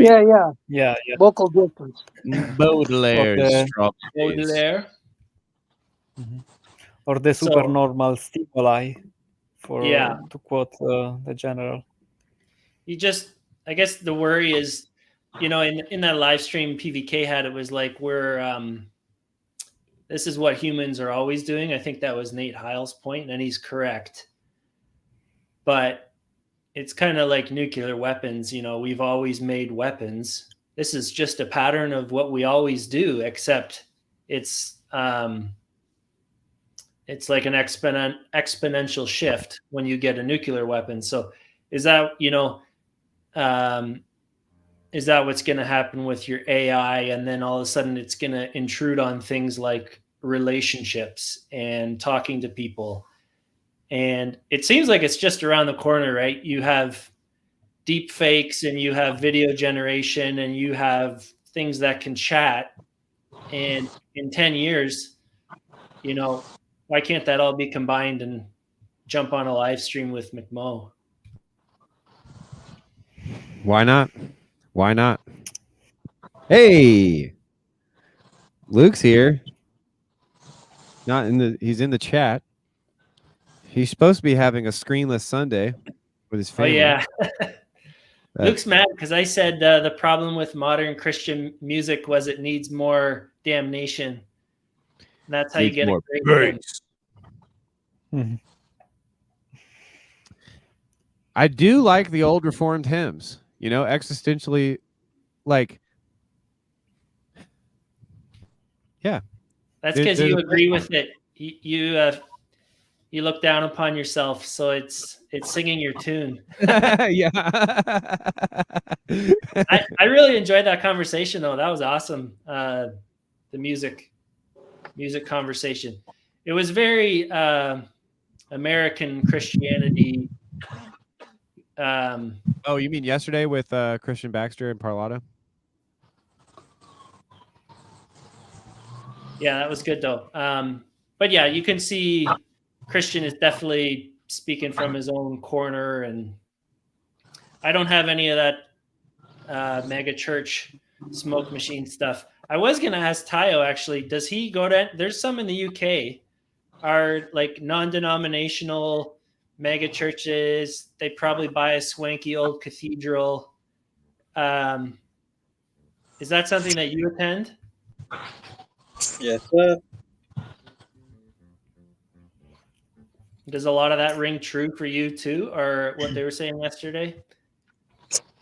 No, I think I left the comment in the Hive Mind saying that that's the way the Catholics speak about the chants and the Orthodox speak about their iconography. That's the way I feel about Bethel music and Hillsong music. That's my that's my bread and butter. Isn't there a song in London, if I'm not wrong? There is. I've actually never been because all of the this is extremely judgy, but a lot of the people that I'm friends with that go to it are not my favorite friends, to put it lightly. So it felt like Christian YouTube on steroids. Yeah, that's the well, actually, speaking of Luke, we were texting earlier about politics, and there does seem to be a kind of like deep state versus populist dichotomy or tension at the heart of a lot of things right now. And I bring that up because that's the same. It's a very similar tension with evangelicalism. It's kind of the question of like, do you do the things that everybody wants you to do, right? So like, do you lower to the like or what would it be? What's it called? Something to the mean. Like lowest common denominator. Yeah, lowest common denominator or regression to the mean. You end up playing the hits, right? And the hits are simple and the hits are easy to get because the most amount of people get it, understand it and love it. So that would be like a populist. It's like pop music populist. Or do you go with the deep state where there's everything is meticulously engineered to present the gospel message to all five senses every week so that you remember the joy of your salvation after repenting of your sins and being reminded of the sacrifice of Christ. There's a tension there, right? There's a tension of that kind of highly designed and manipulative, you could even say. And yeah, Luke's right too, that sometimes pop music does get it right. There is a type of rightness that pop music, of course, gets right. Marquez says populism is the deep state. There goes my metaphor. You guys, have you ever heard of Corey Asbury? I'm guessing you have. So Asbury of the Asberries. IHOP. Yeah, I know. Actually, like I knew Corey Asbury before he was famous, and we got to be around, not close friends or anything, but got to hang out with him a little bit. And he spent hours in the prayer room, like, I mean, days, and to be honest, years. And what you see on stage with him at its heart is what he was over 15 years ago. And I see something for me so valuable in that. I mean, I don't do Gregorian chants. I don't do Orthodoxy, and I've never experienced it. And I've been to a lot of Catholic masses, and I respect them, but it never reached me as my heart has been touched and experiencing God in something that's more like Corey Asbury at Red Rocks. You know, maybe not that big, but I've seen and experienced some crazy cool things in those things that get poo-pooed. You know, I'm like, I'm sorry, but if you just, this is going to sound odd, but if you count the number of miracles that happen at a Catholic Mass, Orthodox Mass, and then something like Jesus culture, whatever, I think your numbers, I hate to be this, but maybe I should get yeah. Let's say it. Ron, I mean, you were so good, Ron. Let's just say Ron, it. you were doing so good. Did you propose like a miracle off with the cat? Yeah, exactly. Let's go, biatch. All right. Ron, this is my stream, sir. You need to tone it down. I know I'm the Christian Absurdist You here, have but no there's at least idea an who I element am. of You decorum have no idea where I've been, Mo. You don't know. Ron, oh my you're goodness. stepping into like a centuries-old fight here. Yeah. I know. You gotta read, I know. I'm like, you gotta read They Flew. That was like the whole thing. Exactly. Yeah, read They Flew. The Catholics are like, we got all the miracles. Yeah, and the Protestants are like, you're talking to the devil. That was the fight. Look at all the pictures of the bodies that have not degraded. Oh. Yeah, like Vladimir Lenin. Miracle for Catholics is wild. Hey, bro, if you're riding, I'm backing it. Don't get it twisted. Let's go. We could go ban for ban. Oh God, it's Lil Baby and what's his name? yeah, I know. What is this thing? We're losing our. I mean, this is worse for you because this is like the biggest thing that happened to UK hip hop in a long time. That's it. Go back to pop versus not pop now. That's very much pop drill. It's true. It's true. Sci-Hi the Kid, is that his name? Or is that somebody else? No, that's somebody else. Sci the Prince, different guy. Sci-Hi the Prince. Different guy. It's something to something though, you know. But yeah, Ron, that was pretty wild. We don't need to get into a miracle off with the Catholic Church. You know, I've still got enough dispensationalist in me, or if I don't even remember if that's the right word. No, cessationist. That's right. Cessation. I've still got enough cessationist in me where I'm like, all of y'all who are breaking the law, the natural law, you know, you need to think twice before you break the natural law of things, which miracles do. But, you know, that was just one step on the journey towards absurdism, you know. But yeah, the miracles that happen, you know, now I'm thinking about who might be watching on Discord, and I'm like, I wonder what they would have to say about now, so is a deliverance, let's say a transformation of heart, that's a miracle, right? Yeah, I think that would be a much contested. I'm not sure if the Catholic Church recognizes a change of heart as a miracle worthy of like sainthood or a confirmed. It depends, Mick Mo. Are we doing this change of heart with just nature or grace? Grace. March your 200. fears again. You guys, if you guys keep going, I'm just gonna take another potty break and get back to the beats. Marcher, join us, dude. Stop lurking. Yeah, Come Ron, on to the stream. I was definitely raised to be allergic to all that stuff. Like, are people speaking in tongues at your church? Me? Yeah. Well, and here's the thing. I will say I've been healed, like profoundly. Like, and this was before I knew miracles were real. So I came in straight heathen, Jewish atheist. Well, not atheist, Buddhist, but I got healed and delivered of drugs without asking. So Yeah. I think that maybe the saved atheists and the saved Buddhists are going to be disagreeing for all of eternity. I wonder what? I thought Ron was both. Yeah. He's both and he's Jewish.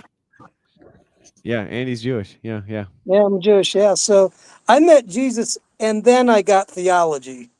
And I'm not trying to be sarcastic. No need to brag. I dropped acid, dude, and it fried my mind. All right. It was like marbles in a blender. It did not do me any favors. Couldn't hold a thought in a bucket. And then I went to church. All right. So and then I got happy and then I got my mind back. So, oh, that's me. That's me in the future. I could see it. Instead of imagining us like an AC/DC like drum sound on your record, whatever the thing that you have in front. I'm sorry, Rod. I'm sorry. That was childish of me. I should not have done that. No, I'm so sorry. no, I'll do it to you. I will. I hope someday. No, there's no childish here. It's all. This isn't child. I don't understand why people freak out about miracles. I really don't. It's like being a mechanic. You do it when you need it. Then after that, you go to lunch. Dear God. The thing about being a mechanic is usually the laws of nature aren't broken. You see, like that would be the big difference, right? What if the laws of nature are fallen? What if the laws of nature are broken? And a miracle is just reinstituting a law that was in place that got sabotaged at the fall. Whoa. Not a bad thought. A total depravity of the law. You know, did Jesus break the law when he healed? The last miracle he did, he popped on some guy's ear that Peter sliced off. Yes, and I do remember that part of Leviticus where it says, never patch up somebody's ear who got sliced off. You know why he got his ear cut off? Because Peter was aiming for his throat, I think, and he ducked. Like he would have probably been a good boxer. He dodged Peter's blade almost.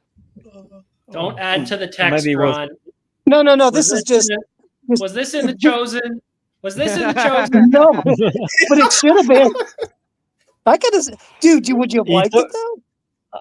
I think he turned to the side to look at a scheme of the immigration in Palestine. Yes, and as he turned to the side, the sword got the ear. Yeah. Or he turned his head and dodged a bullet. Yes. Boom. I regret that one. Well, Tayo basically wanted to come on to reprove me for not making beats, but with a conversation this spicy and interesting, how can you blame me? It's completely understandable. Now that I'm a part of the reason why you're not making beats, I can excuse it. When I wasn't, I felt left out. Well, I need to go to the bathroom again, and part of that's because I've been hydrating too much, and so I'm gonna leave you guys to it, unless we take a quick vote and we're ready to end it or ready to take a pause, whatever you guys want. But I could end it, to be honest. End it. And it. I am gonna go anyway.